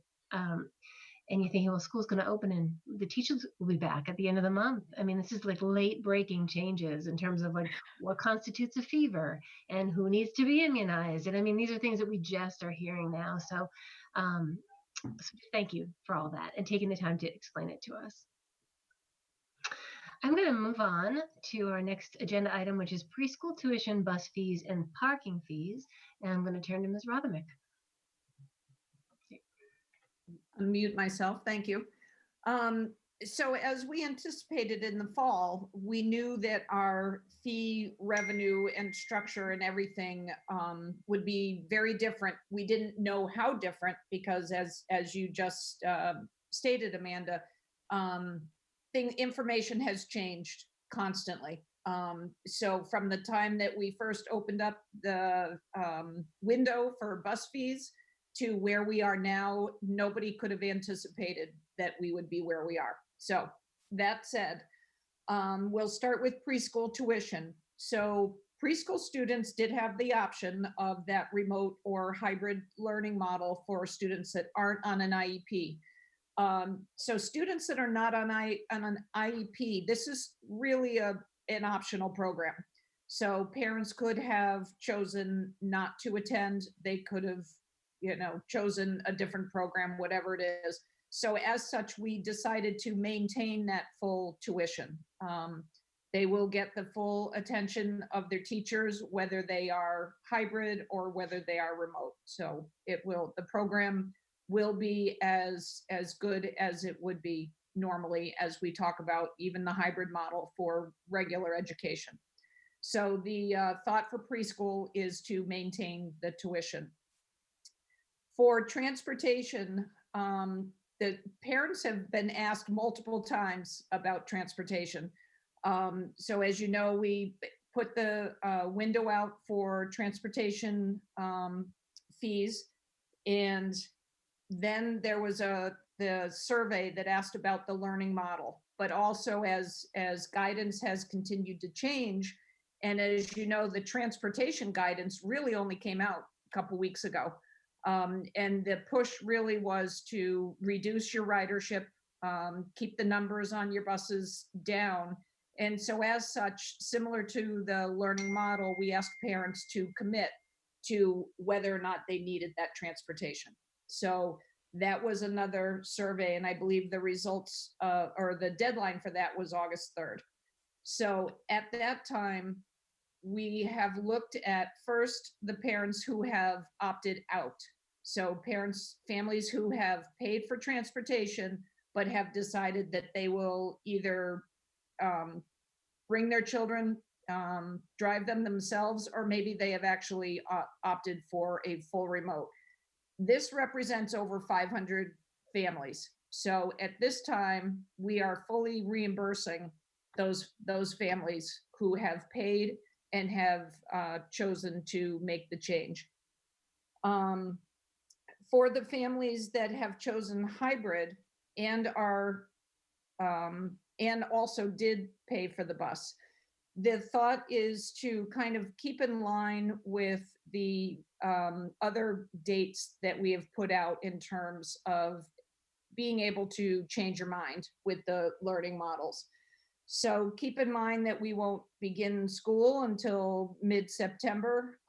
So we're looking for families to just kind of pause that change, if there are any, until November 15th. So from September 15th to November 15th is just a pause. And then parents will have the option to say, this isn't working. I want my children off the bus, or I want my children back on the bus. And then we'll adjust the fees that way. And because we are looking at really not knowing when we would pivot, is there a potential that we would go fully back in, or is there potential that we would go fully remote? All of these things are up in the air. So we're looking to, if we stay with the hybrid model, in the perfect world, if we stayed with the hybrid model from now until June 30th, we would know, it would be very clear. We would reimburse families 50%. But because of that uncertainty, we're looking to watch where we are. And come January 15th, if we have stayed with the hybrid model and it looks as though we will be able to stay with the hybrid model, then we will reimburse families that 50% of the fee. I know it's a little bit confusing. Right now, our focus is on the 500 families that have chosen not to participate in transportation whatsoever. And then in terms of parking, because we set up the parking fees also to mirror the bus fees so as to keep the equity among those two, we were looking to do that same model. So come January 15th, if we are still with the hybrid model and it looks as though we'll be able to stay with the hybrid model, the thought is at that time we would process the 400 families that 50% refund. Okay, thank you. So if I could just play it back to make sure I got it right. So because hybrid is an every other day busing option, if someone is in hybrid for the entire year, instead of the $200 fee, right? It would be, because if we get to that point in January, then we know we're going to be hybrid for the whole year. We recognize you didn't get a $200 service. You really got half of that. So we'd be reimbursing half. Same with parking. Correct. Okay. So, and just a question, just a quick question, then I'll open it up. For the preschool tuition, did we have any students who withdrew? Yes, Did we have that? We had that option. yes. Okay. And we did have students that withdrew. Okay. Yeah. So does anyone have any questions about the approach to fees and reimbursements? And I will also just comment that I know processing 500 reimbursements just out of the gate is a huge endeavor. And then potentially processing reimbursements and then, we go fully in person and then we're busing every day. And then, I know that every time we move a piece and we have to recalculate, and it's a huge amount of effort.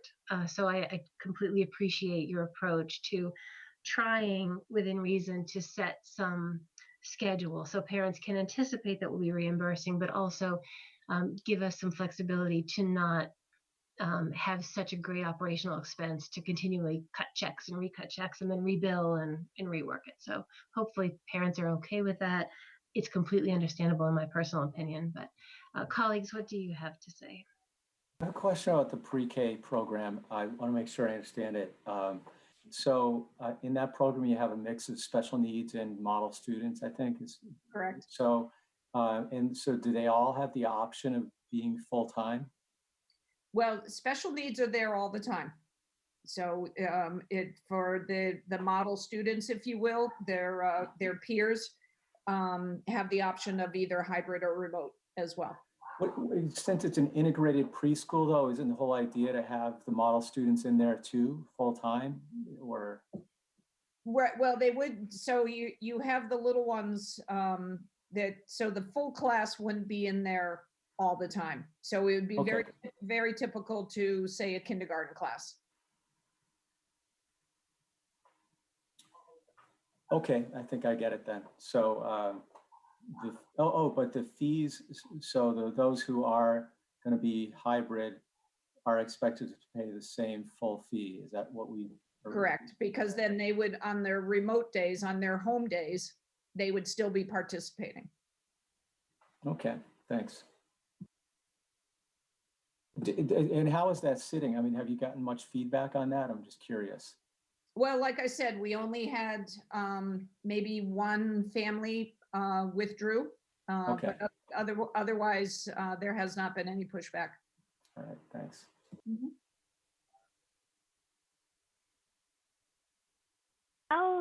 How much of the waiting list do you usually end up with in terms of juniors, seniors needing extra parking? And is there any way to sort of leverage the half time to maybe offer, let's say for the first half of the year, more parking spaces for some of these students so that we can have I guess, more of the parking funds and the parking lot more fully used throughout the, let's say until January 15th, and then see where it goes. So keep in mind, at this time of year, there is not a waiting list. Okay. You're only going to be bringing in half your kids because it is a hybrid model. So there isn't a loss of parking because Okay. there's no spaces. Okay, thank you.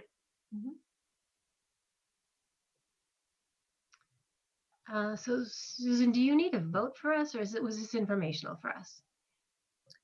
Well, it is a change in the fee.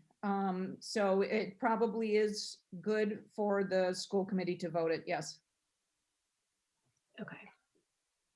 So in the event that we find out that we can go fully in person, say in October or November, somehow, if lunch constraints are removed or something happens, then we would retain our, would we prorate?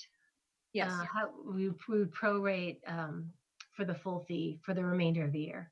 Right. So if you were to look on the website now, the refund policy for a bus fee or it is prorated as the year goes on, Yeah. which is where we ran into, some families were upset in the spring because they wanted a refund, in May. But if you looked on the website, it was a standing policy that at the end of the year, that there aren't any refunds. So if you look at that, it is prorated throughout the quarters, if you will. So if we were to all of a sudden go fully in, then yeah, the refund would change. Yep. And I know that a lot of the work to provide transportation is front loaded in the school year with the scheduling and so forth. So well, it's, keep in mind that the cost that families are paying for a seat on the bus, if you will, is really only a fraction of the true cost of that seat. So it doesn't matter if you ride every other day. We're still incurring the full cost of maintaining and having that bus contract. So yeah. okay, so I guess I'm looking for a motion to for the school committee to endorse the preschool tuition, the bus fees, and the parking fees as outlined by Ms. Rothermick tonight. So moved. The motion by Nancy. I'm sorry, is it Leah?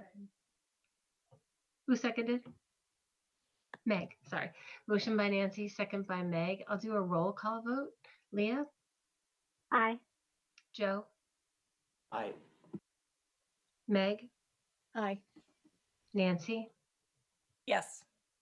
And I'm a yes as well. And I appreciate the work that is going into the business operations world behind the scenes. So many facets and so much work. So much appreciated. That, are we all set? Susan, you're good? Okay. So that moves us to policy JH, student attendance is the first reading. Dr. Kavanaugh. Okay. So the policy working group has taken a look at several of the policies that might be impacted by COVID-19. So policy JH is one of them. We've had many families in the district get in touch with us and say, what are you going to do about attendance? You're always sending those letters home and, it makes us very nervous when we get them. Well, I don't want to have my neighbors sending their kids to school with the sniffles just because they're afraid of getting that sort of not so pleasant letter. So we did change the student attendance policy very slightly, and we will go back in once, COVID has, this sort of pandemic aspect of COVID. I don't think COVID itself is ever going away, but in the event that there's a vaccine and all of that, we can go back in and alter this attendance policy so that it looked the way it did prior.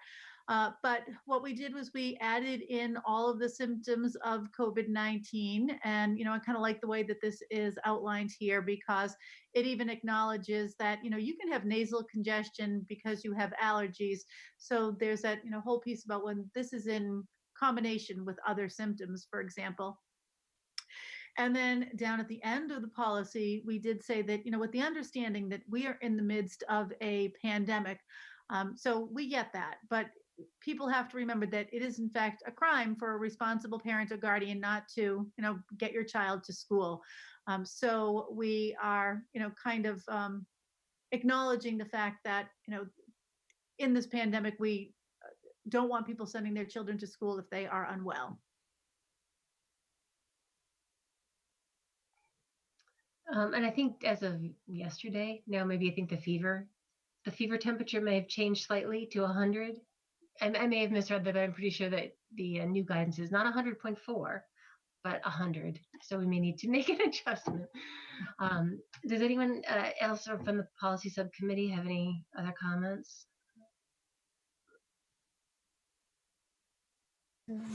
I just wanted to say that I know that the language sounds harsh, as Dr. Kavanaugh just pointed out, and I mean, it has to, just in case people decide they want to keep their kids out of school for a long time without the need to. But I also want to emphasize the importance that if your kids do have these symptoms, to please keep them at home. Because once we get that dastardly thing into the schools, it's hard to get out. So better to err on the side of caution and stay at home and keep your kids at home. Thank you. So I just want to applaud you guys on the working committee for taking this up, because I do think it's good to encourage families to keep their children home sick without any fear of repercussions if they have any symptoms of COVID. So thank you for that. Normally we have multiple readings for a new policy or a major change. I don't know how the committee feels. I feel that during the pandemic, this is completely pandemic driven, and the considerations are really given to us from DESE. So I personally feel fairly comfortable, particularly where this is going to become an imminent issue when we open the doors. I personally feel comfortable with moving forward to pass this with just one reading, but I would really check with the committee on how you feel about that. I'm comfortable with it, and I agree. I think it's timely. I think that we're going to be opening schools before we know it. And I think for both community members who have students attending the schools and for the teachers, it's important to know that we're doing everything we can to keep illness out of the schools. Did we receive any comments on JH? I didn't see any on policy JH. No emails came to me, so. I did not. Okay. And I will go back in and check the temperature just to make sure that's correct. It'll change tomorrow. Don't worry. Well, Yeah, I think we have to get these kind of policies in quick. So looks like it's been well thought out. I mean, there's always the opportunity to, based on feedback and experience, to come back and revise quickly too. I would entertain a motion to pass this policy as amended. So moved. A motion by Joe, Second. second by Nancy. I'll take a roll call vote. Leah Aye. and Joe Aye. and Meg, Aye. Nancy, Yes. and I'm also a yes. And thank you, working group, for bringing this forward. And we don't typically do this where we pass things with one reading, but I believe the community will understand that this is something that needs to be put in place. And as Joe mentioned, if there is a significant concern and we need to bring it back, it is within the purview of school committee to revise. So, okay, that brings us, I believe, to the Hopkins gift account.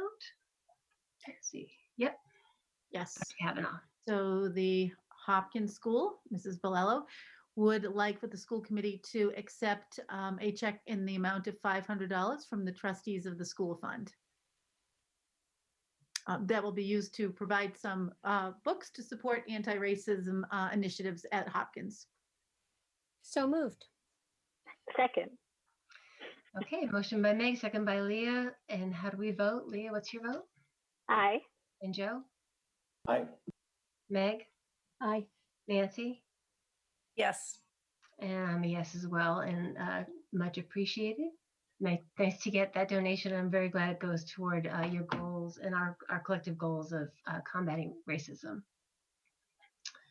That brings us to school committee communications. We're a bit behind schedule, but we'll make it up. I am going to share my screen.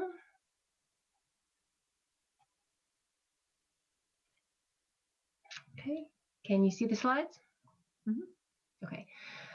So the objective of this conversation is just to clarify for the school committee and the community some of the constraints that govern school committee communications, and for us as a committee to agree on a framework for thinking about how we as school committee members engage with social media and traditional media as well. And of course, during a pandemic, during reopening planning and so forth, there is a lot of community involvement, and it's wonderful. And I hope that it continues.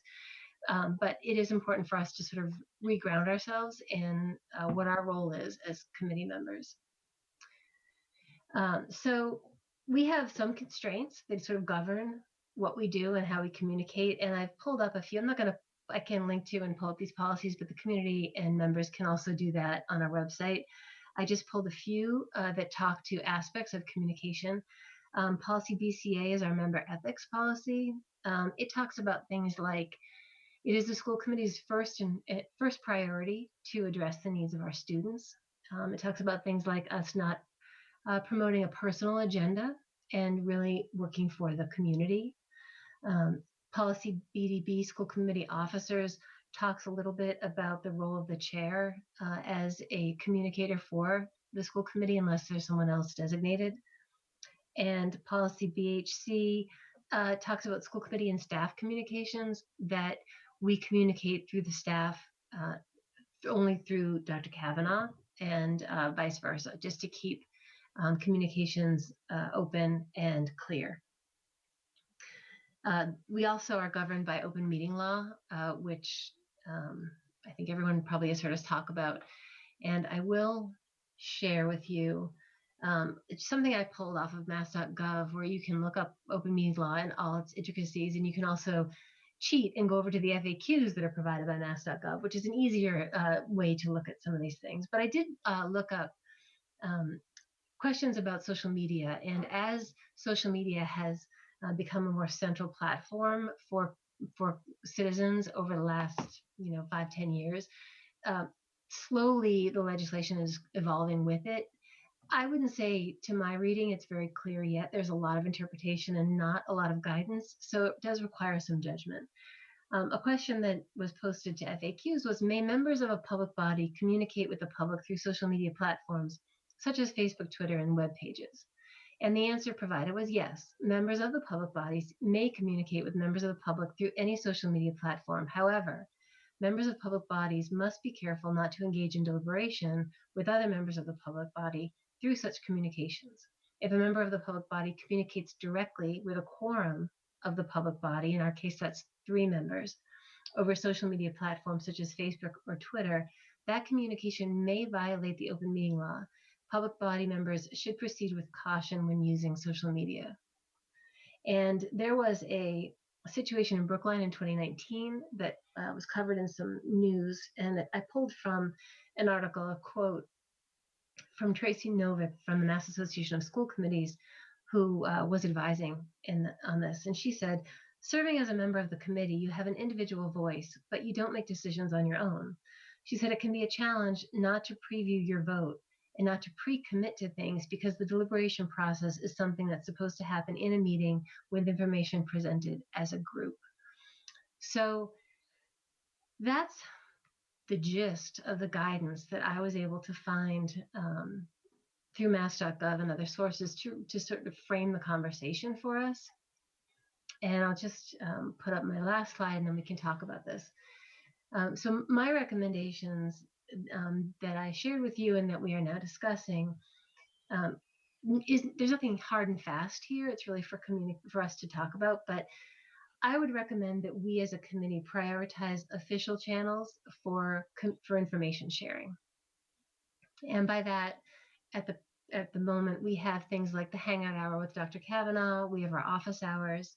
We, of course, have our meetings. We had emails, which are an official mode of communication.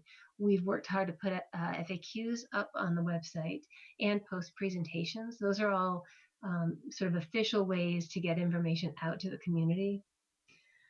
My recommendation was for us to consider was using social media primarily to post meetings and events and links to information, and to redirect questions to appropriate people as necessary.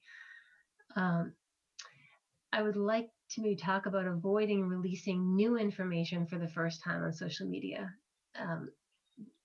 Social media tends to be divided into subpopulations, and some of us are connected to some groups and some to others. And in many cases in Hopkinton, I think men are not on many of, say, the Facebook groups. So probably half the population wouldn't have access to information that was initially distributed through social media. So I think when we're initially distributing, again, we go back to those official channels, and then we can always link to it if we want through social media posts.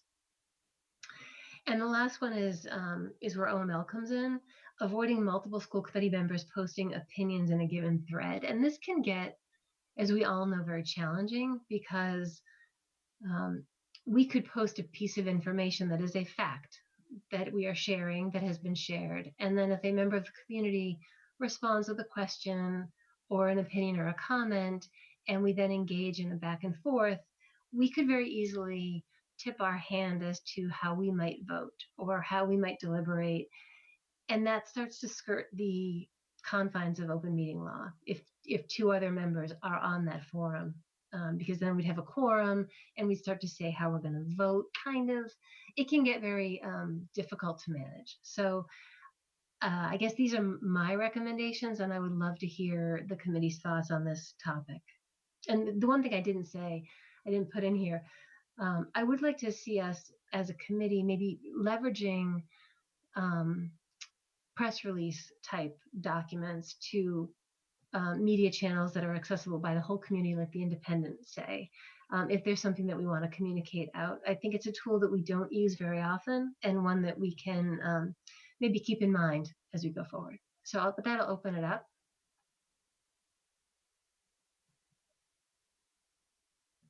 Does anyone have any thoughts? I think these look really reasonable, Amanda, and I agree with your comments on several points. Social media is kind of a convenience, I guess, for people to chat and exchange opinions. But like you said, not everyone's there. In a way, it's kind of like chit chat at a bar or chit chat at a country club. It's not a full community. It's just whoever happens to be there.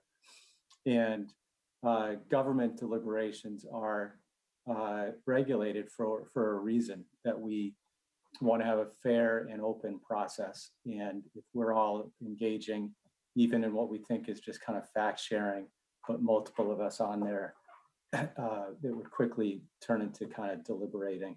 And that's best done in the public meeting. I would even go as far to say, for members of the public, some of the deliberation that happens on social media amongst members of the public is probably better addressed via private email to staff, or come to a school committee meeting to get the real deal. Thank you.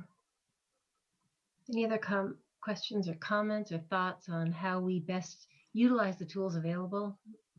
Because communication is a key. If we are all so committed to it, and I know we're all committed to transparency, and we're working really hard to connect with the community. So I want to make sure that, and nothing in here says don't do anything. It's sort of a reminder of what to keep in mind when you're communicating. Yeah, I think the idea of the press releases is really good. I think we could do more to get word out. It's a very confusing time right now, but when we know certain guideposts are firm in place, let's get the message out. I think that helps. And with the hangout hour that Dr. Kavanaugh has been doing, press release would be a similar channel. Okay. So I like the idea of prioritizing our official channels of information and really pumping out, beefing up different communications with press releases at times and sharing, making sure that people are aware of our hangout hours and really making sure that we're not deliberating. I do think that social media can be a tool to share things that are going on.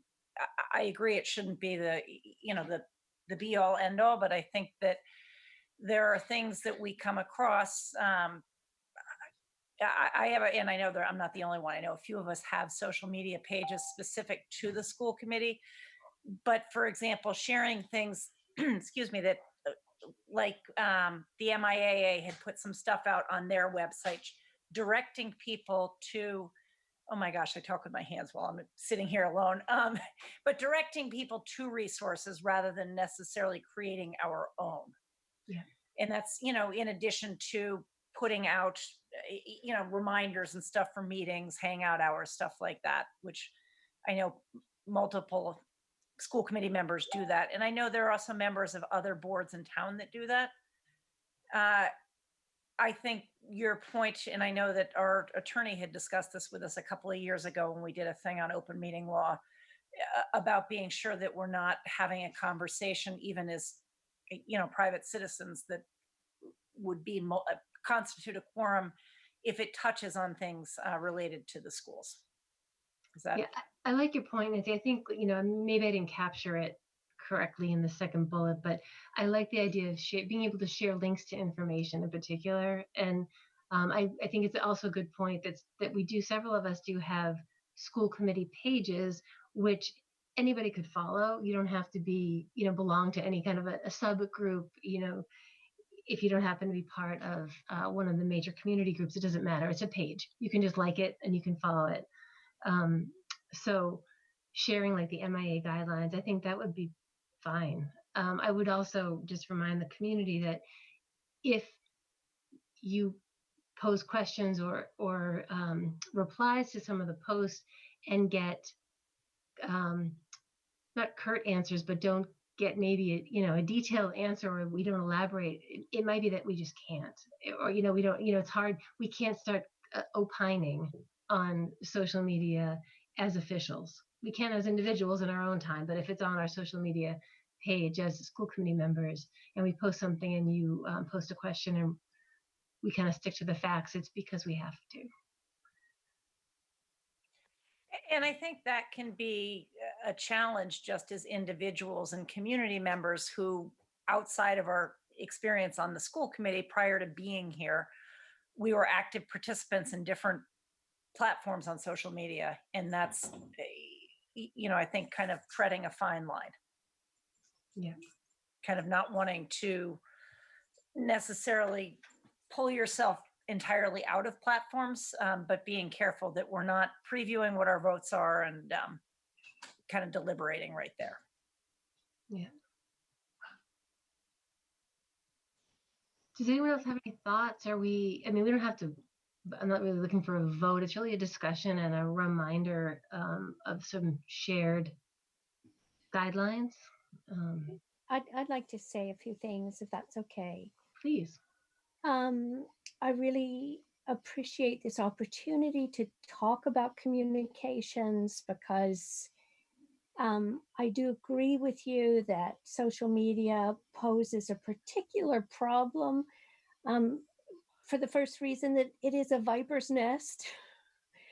And it's easy to misinterpret what people say. At the same time, I think that I probably get most of my visibility through posts with, say, the parents of children with special needs. And that's a very important conduit for us for information because a lot of us aren't out and about in town. And so I feel as if by reading a lot of those posts, I get a sense of the pulse of what's going on in town. And in the past 6 weeks, it's been very hard for me to hold my tongue. And I have held my tongue, but it has been very difficult because of the amount of misinformation being put out on social media, which then instills in people a sense of panic and fear about what's going on. And I think it's all well and good to say, oh, yes, well, let's create a press release. But that doesn't happen in the moment. That doesn't happen to stop the problem before it becomes larger. And a press release is a great idea in the larger ideal scheme of things, but we are in the middle of a crisis right now. And the press release would have to come from essentially you, and it would not be all of our voices. And so I am not comfortable with that either, because each school committee's voice is equal to another school committee member's voice. So I think that we have some details we need to work out here, and I appreciate the recommendations. But I'm a little worried that people do not visit the official channels for information sharing, and that there's a lot of very dangerous conversation going on out there on social media, which is not only trying to pull people down, but institutions. And so for us to consider it just to be a bunch of subgroups seems kind of naive to me. So what was that? So that was So I just think this is something for us to keep thinking about together as a group. Good points, Meg. I mean, is there something in there, Amanda, for that situation that Meg might find herself in, where she's monitoring conversations and sees it going askew? In any of these bullets, is there an opportunity for her to say, make a post that says, hey, please, for the official word on this, here's the link to the school website, or something like that? I mean, I think absolutely. And I think social media provides a very important place for members of the community to process a lot of things that are happening rapidly around us. And it's where we can't readily just go meet up with friends for coffee without, some guidelines. And it's difficult in many cases right now. I do see the really important role that social media plays to help people figure things out. I mean, we all hear things and we don't all hear things the same, and so you want to test what you've heard. I mean, it's an important tool as a citizen. It's an important tool, and I understand it. And it can get derailed. It can promote misinformation. It's not always perfect, like any other conversation, as Joe said, at a bar or wherever you might chat with people on like soccer sidelines or whatever. It's conversation among friends, but I think it is important to again, like to the second bullet, redirect. So if you see something, it's perfectly appropriate to redirect and say, hey, this isn't what we talked about. Please email Dr. Kavanaugh, or please reference this presentation, or please see the Hangout hour from last Tuesday. Anytime we can point back to a source with reliable information, it's probably the best and easiest thing we can do. It is very hard for us as public people to not engage when we see conversations kind of going off the rails a little bit in terms of losing the accurate information. So we probably should do more redirecting, Meg, to your point. Yeah, I don't know. I think maybe, given the time that we face right now, I think let's leave this to think about. And I think it's an important conversation, important for us to come up with a plan, but let's chew on it a little bit and bring it back at our next meeting and see if we have more clarity. Can I add just one thought? Sure, Leah, sorry. One of the things that I find with social media is it's sort of staying in touch with your constituents in a way. A lot of the way that we managed to figure out what facts, what frequently asked questions were hugely important for parents over that weekend when we were frantically putting them together was from listening to the social media conversations of parents and what was stressing them out and what was making them concerned. And then, basically coming back and using that information of our constituents to say, okay, these are the places where we're lacking in information and we need to find a way to get it to them. So I think it's not just us as individuals. I think it really does give us the pulse of people and how they're feeling, and that can inform some of the decisions we eventually make, some of the conversations we have, and like I said, with the frequently asked questions, some of the data that we need to get out as quickly as possible to them. So I think that is a very big positive, that we can get that so quickly and then get things turned around so quickly if it's necessary. And I think that should be part of the discussion as well. It's some good points, Leah. For me, it would just be important to footnote some of that it's good as one input, perhaps, but it shouldn't be mistaken as representative of the community's opinion, because not all the community is there by choice or for whatever reason. There could be people on social media that just care to stay out of that thread and only the squeaky wheels are making a lot of noise. Or as Amanda said, there's big portions of the population that don't partake in social media.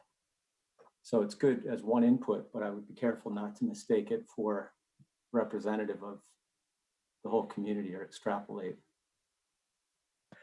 Yeah, I think, yes, it's a good point. I think there is definitely sort of an equity concern. And I think there are a lot of concerns. I think I really do. We do need to move on. I really think this is valuable discussion, though, because we all are working so hard. We're so committed to connecting with the community. I think listening, you're never going to violate open meeting law by listening.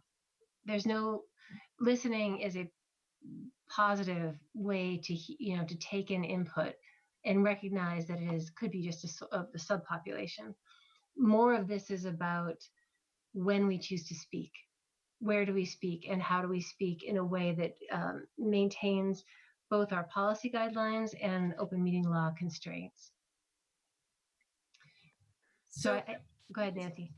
Request that we leave a little more time maybe to talk about this next time, because it does seem like we're not really having a consensus here, and kind of we want to weigh the positives versus the negatives of saying something versus not saying something. Because I do think the fact that we're out there on social media, if we leave things hanging in the air that are misinformation, there's a real danger there as well. And I think the community does appreciate seeing us. And I think we need to work out how we can do that appropriately while maintaining the appropriate channels as well. So, and not deliberating, obviously. Yeah, I agree. We definitely need to bring this back at the next meeting. I'm glad this was a start of conversation originally scheduled for last meeting, but clearly it takes some time and thought, and we want to be intentional on how we do this. So great. Well, thank you for the conversation. And again, to the community, we unfortunately can only talk at open meetings. So you have to sit through our discussions and our conversations, and these are important. So going back to the agenda, me again, school committee professional development. I'll make this fairly brief. Again, this is just the beginning of a conversation, and it's a fairly quick beginning so that we can move on. So we have two objectives in this conversation. One is to plan for professional development that is in alignment with our commitment to addressing racism and bias. And the other is to consider school committee professional development that would improve our effectiveness and operational efficiency as a public body. So from the anti-racism resolution that we all voted unanimously at the beginning of the year, part of it says, whereas it is the responsibility that every district provide to all staff, including school committee members, annual professional development on diversity, equity, inclusion, and so forth. So picking up on that phrase, I wanted to put out to you guys this topic to think about. How do we want to meet our commitment to professional development on diversity, equity, and inclusion? And some of the things that I would ask us to consider, and again, I'm teasing this, you can think about it. We can come back next meeting and take it another level. We can join in the notion of a book read, a committee read of a book that is on this topic. The district administrators are reading two different books. Dr. Kavanaugh, correct me if I'm misrepresenting, but I think you're reading Stamped. And so you want to talk about race. And one option for us would be to pick up one of those books and, do our own read where we are actually taking on the same material that the administrators are, so that, we kind of know what they're thinking about and discussing. We would have our own discussions, but we would choose the same book. Another option would be another kind of a book discussion, maybe aligned with the Hopkinton Freedom Team, which I know is just beginning to form. And, Leah, you can comment on this, but I know the Natick Freedom Team and Natick is United, I think it's called, is that the overarching organization. They link to an organization called Boston Knapsack, and that is a group that provides ongoing, I think right now they're all mostly virtual events, among which are regular book chats. So we'll talk about that in a second. Other options would be a film discussion series. In another community I'm connected with, we have that option. So it's something that came to mind for us. We could also call in formal outside training, like we did vision training last year. Or we could do some, custom training that from an outside provider that maybe addresses Hopkinton specific concerns that we would identify. Just to keep going with the thread, so just to give you a sense, the Boston Knapsack book selections that were posted that have been already read and discussed are listed here, and you will see. So you want to talk about race was one of theirs. I think the next discussion they're having is on September 16th. I'm not suggesting that we join that, but I'm just explaining their process. It's called The Water Dancer. But these are some of the books they've read, if we wanted to look at any of these and get some ideas. I also know that the Oprah book selection currently, I think, is cast and is getting some press, looking at the origins of our discontents and the American caste system. So the other, well, let me stop there. So that's where I am with how we might address our equity and inclusion training. Does anyone have, I don't want to go deep in the discussion because this is just a tease right now, but does anyone have a gut reaction of a direction you might want to dive more into in our discussions? Go back here. So I think reading the books is great, especially if one of us doesn't have a foundation in sort of the information in the books. But I feel like reading the books takes a while in one sense, and then also doesn't necessarily show you how to apply that information in a second sense. And I think I would be more interested in some kind of training or some kind of, how do you as a governing body affect this type of change and this type of, how do you have this type of thoughtfulness in your work? I think the books are great.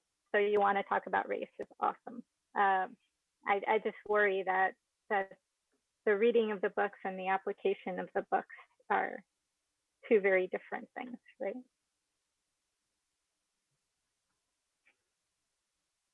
But that is my thought. I think a lot definitely comes down to the discussion.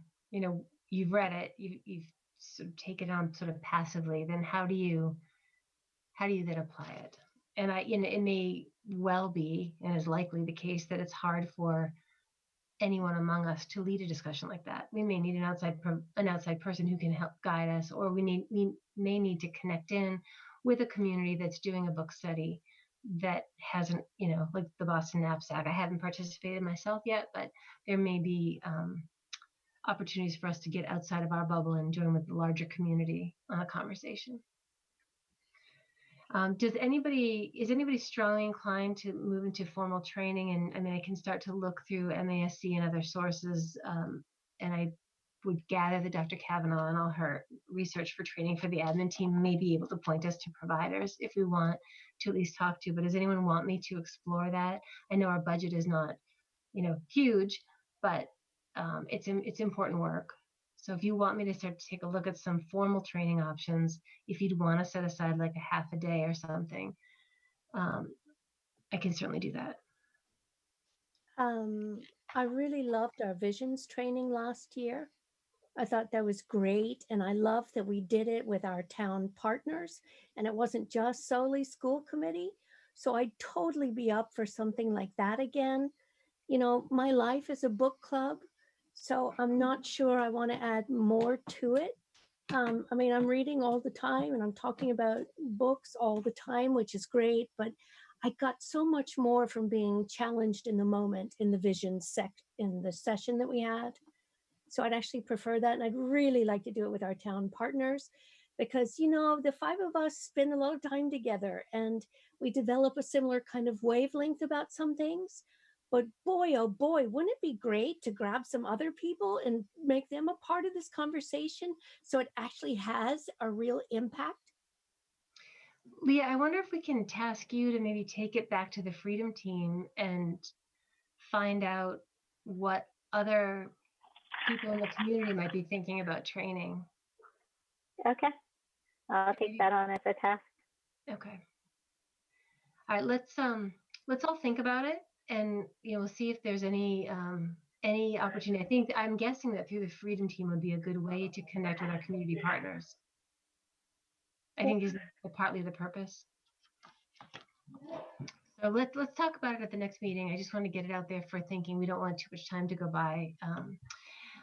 On the topic of operational efficiency, Ms. Parsons shared with us some via Dr. Kavanaugh that an outside consultant will be working with Milford and a school committee. And this may be something that we want to piggyback on. There is a person whose name is Dr. Anthony Bent. I'm sure Dr. Kavanaugh can do him more credit than I will. He has a fantastic resume, including former Shrewsbury superintendent. He's a consultant for NASDAQ currently and a leadership consultant for MASS. He, I don't think, has any school committee experience because we often do tend to look at MASC first for this kind of thing. But one of the things I loved about his background is that in Shrewsbury, he built 4 schools, and we are facing this growth in our campus planning and so forth. So we have an opportunity to consider if we might want to do like a 3-hour session with him. And if we wanted to do something like that, it would really help with our school committee. 2 of our members are new who are also doing orientation training, but we have a new makeup of school committee, and there's a lot going on.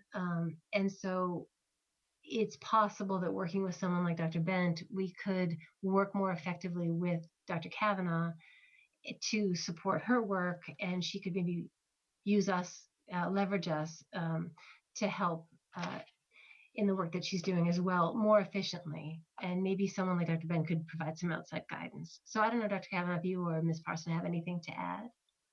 So the one thing I will add is that Dr. Bent lives in Wellesley and was on the school committee there. Oh, okay. So, Great. he has, I guess, sort of worn both hats, so to speak. And Edit that real time. Mrs. Parson can certainly talk about this much more eloquently than I can. But, so we have both been in the assistant superintendent leadership program, and Dr. Bent runs that. And he's just this like marvelous, full of energy kind of man. But when we started thinking about this particular training, we had gone to the MASS website, conference last year. And while we were there, we attended one of his sessions. And he did such a nice job of talking about kind of, the merging of a school committee and a superintendent, and how do these people come together and kind of take our, sort of respective roles and abilities and really do even greater things. So, and Jen, I don't know if you'd like to say more. You really know Tony's work sort of inside and out. Sure. I mean, I think you covered it pretty nicely. I think the reason why we sought out Dr. Bent's support and are considering that for our work in Milford right now is the challenges of sitting on a school committee are very real all the time. And, with changing membership and new members and past practices and new situations, I'm finding as a member on our committee how challenging it is right now to wear your typical school committee hat in these really, really challenging times. And everyone's worried and everyone's frightened. And we have these really big responsibilities placed on us as members. And kind of the topic of conversation with him that we had was, how do you lead in these really unprecedented times? And how does that shift your role as a school committee member? What stays the same? How do we have to pivot in our roles in kind of these different ways that we're representing our communities? And some of Tony's real strengths are on communication, on building trust, on really positive and effective leadership. And I think he would bring more to any committee that could be, under kind of the heading of how are we dealing in these difficult times. But I think the training and the pedagogy that he would share with the committee would be long lasting and well worth it. He would also, what you have is kind of a copy of what he and I discussed in a preliminary format for our work in Milford, but he will customize anything. He would really want to meet with you and speak to you and hear, our particular Hopkinton challenges, especially from your perspective as school committee members. And then he would tailor something that really meets what you feel would be helpful. Thank you. Thank you for sharing this resource with us as well. So again, in the interest of time, I'm going to ask people to think about it right now. We'll come back next meeting and talk about it more. I think it's worth exploring, but I'd like people to take a homework assignment to think about what you might want to get out of an operational training meeting, so that if we decide at the next meeting that we want to pursue this, we have some parameters to have a discussion, so that we know we're covering the topics that our school committee wants to address. Are we okay with tabling this for now? Just think about it. Again, think about what you want to get out of any session. Yeah, I'm okay tabling. I just want to make the point, if the assistant superintendent or superintendent have immediate feedback for us as a school committee, I'd rather they just tell us directly in the meantime through you, so we don't have to wait for a session like this too. But I'm open to it, and I'll do the homework. Thanks. It doesn't have to go through me. I think I would welcome that as well. I think all of us are very open to hearing about how we can do better. So, and it does not have to come through me. We don't have that. It can go right to us as individuals. Okay, I'm going to move on. It's 9:20. I'm going to see if we can wrap up by 9:30. Make us a half hour late, but let's see where we get to.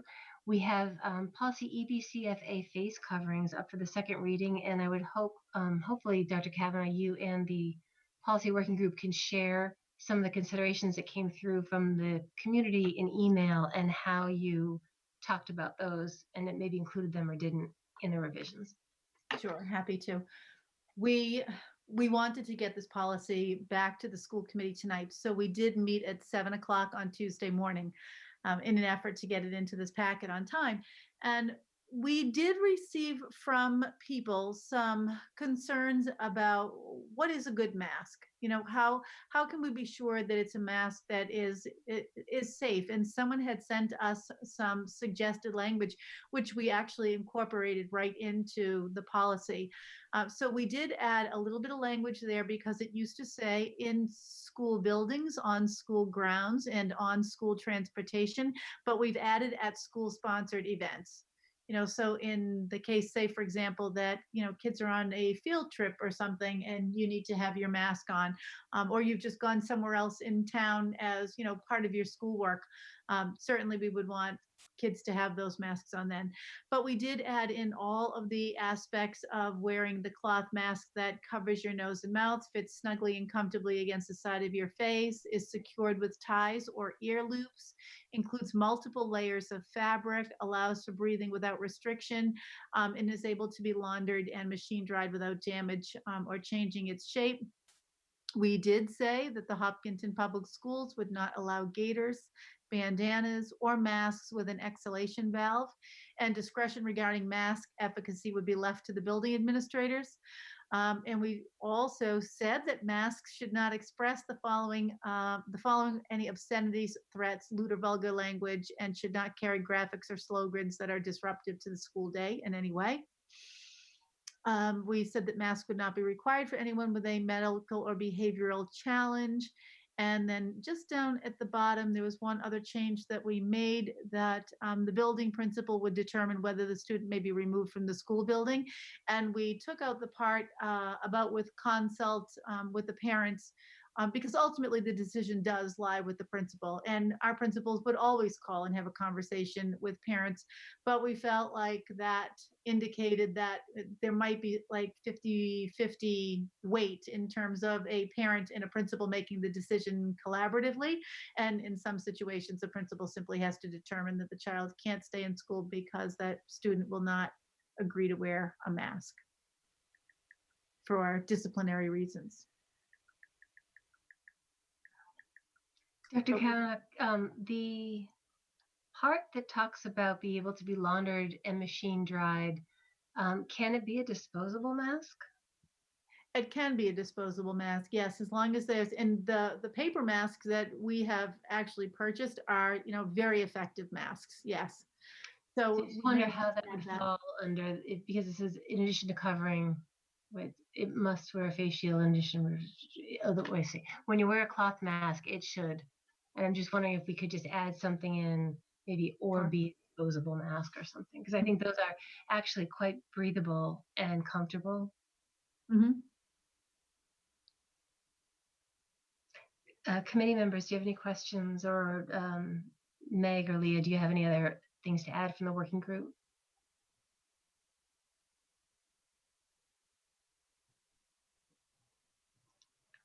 Do you have a recommendation for what we do tonight? Well, I think your Go ahead, Leah, sorry. no, I think your comment about disposable masks makes sense. If it's not, if we didn't include it in the language and they are allowed, then we should actually definitely add that into the policy. So I don't know, would we have to meet again, or could we add it now? Or, I mean, I don't know the procedure for this, for something that small, like, I believe that we could vote, if your recommendation is that we vote tonight, then I believe that we could vote to approve it with the amendment of the inclusion of a disposable mask. okay. Meg, go ahead with your comment, and No, I'll circle back around. I was going to suggest the same. Let's try to pass it now with that small amendment, because the next time we meet, the teachers will already be meeting with each other inside the school, so that makes sense to me. Joe, Nancy, you okay with moving ahead? Okay, I'll entertain Yes. a motion then to approve the new face coverings policy EBCFA as amended to include the allowance for disposable masks. What is the wording on that? That's an excellent question, Nancy. And because it's where it says when you wear a cloth mask, it should be a separate from that section, because that section is specific to cloth masks. Yep. Maybe something ahead of that sentence about disposable masks. Disposable masks may be worn, period. When you wear a cloth mask, it should. I like Does that that. make? It's very clear.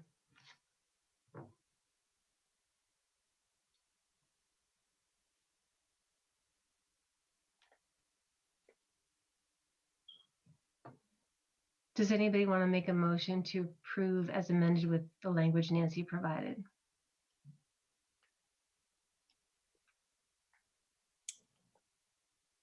I'll make that motion. Okay. Anyone want to second that? I'll second it. Is there further discussion? Are people concerned? People are quiet, so are you concerned about? I want to make sure we get it right. I just wanted somebody on the policy development to make and second the motion, that's all. Oh, and I wasn't sure if I could make or second a motion, having been the person who wrote it, which is why I was being quiet. Okay. So I would totally have made the motion. I just wasn't sure if I could or not. Okay, so we have a motion by Nancy, and I have seconded the motion. I'll take a roll call vote. Leah? Yes. And Joe? Aye. And Meg? Aye. Nancy? Yes. And I'm a yes as well. So we now have a new policy EBCFA as amended. Thank you very much for bringing that forward. Okie dokie. Hold on. Going back to the agenda, my apologies.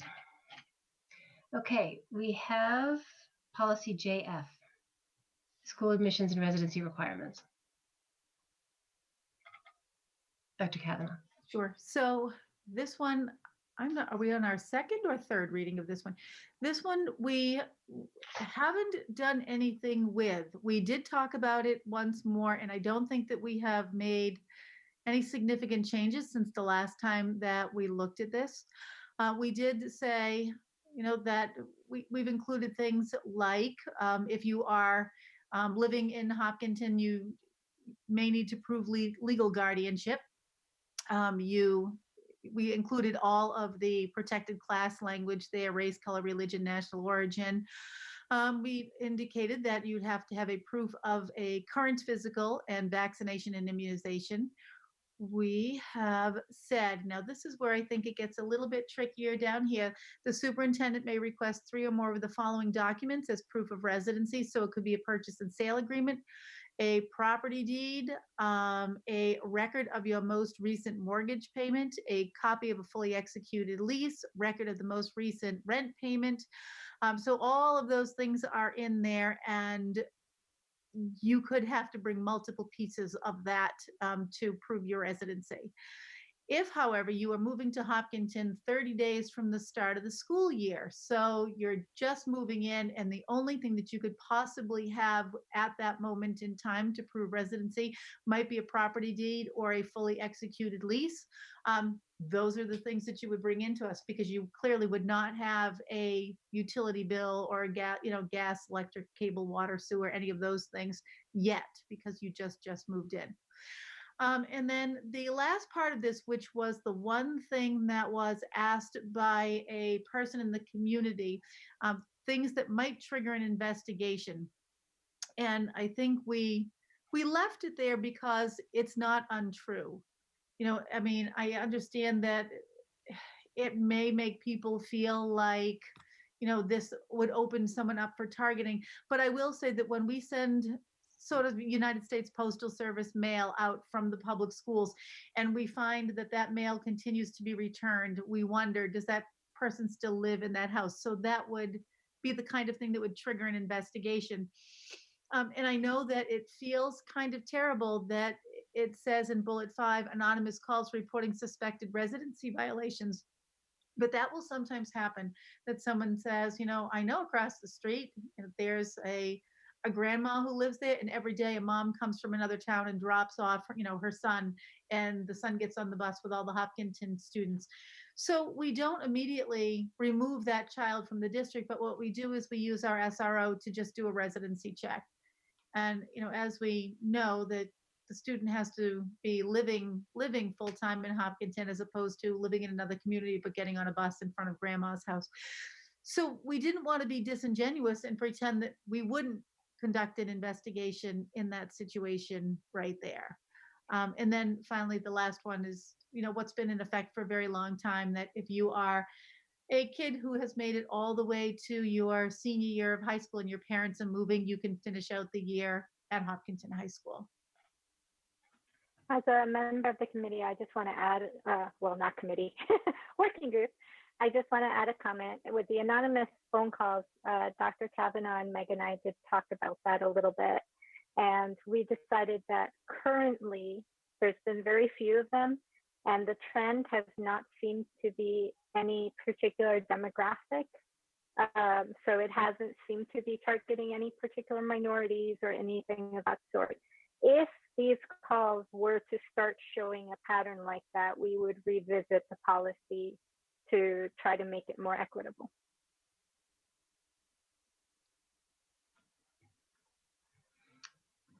Anyone have any comments?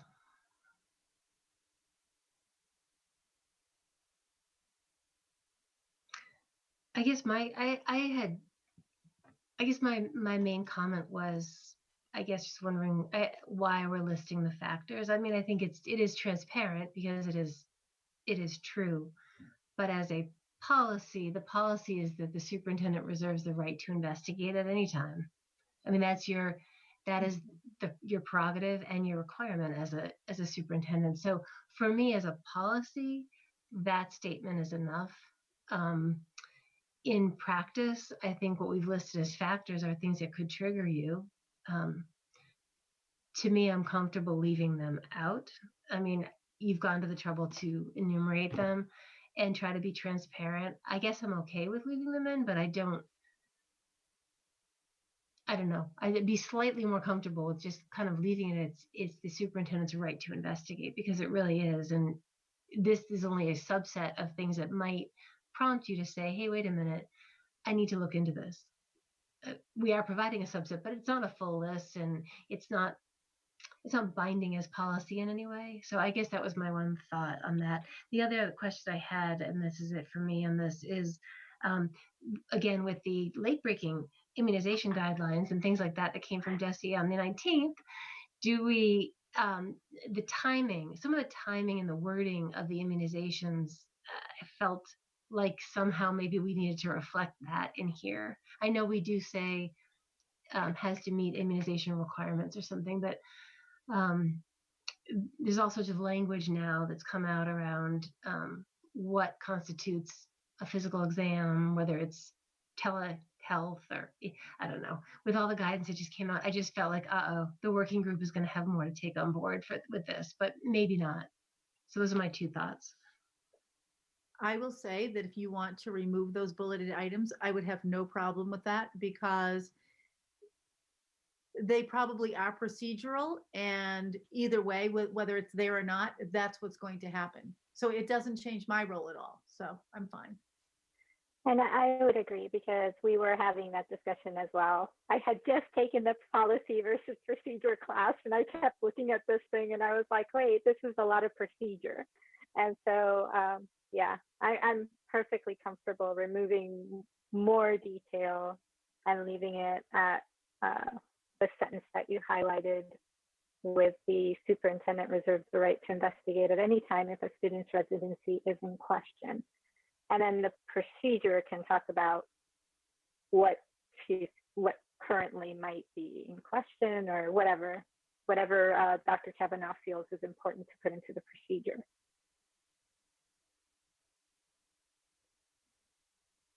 Yeah, I'm fine to just leave it where it says the superintendent reserves the right to investigate at any time if residency is in question, and then remove the bullets. Is that? Do we, I don't know how time sensitive passing this is tonight. I'm not sure how we feel. Do we want to pass this tonight, or do you want to like sort of sit on this and come back because of the new immunization language and so forth too?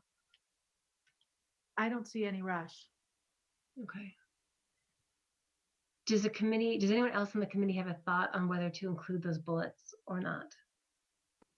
I say for efficiency, keep the policies policy level and take the procedure steps out.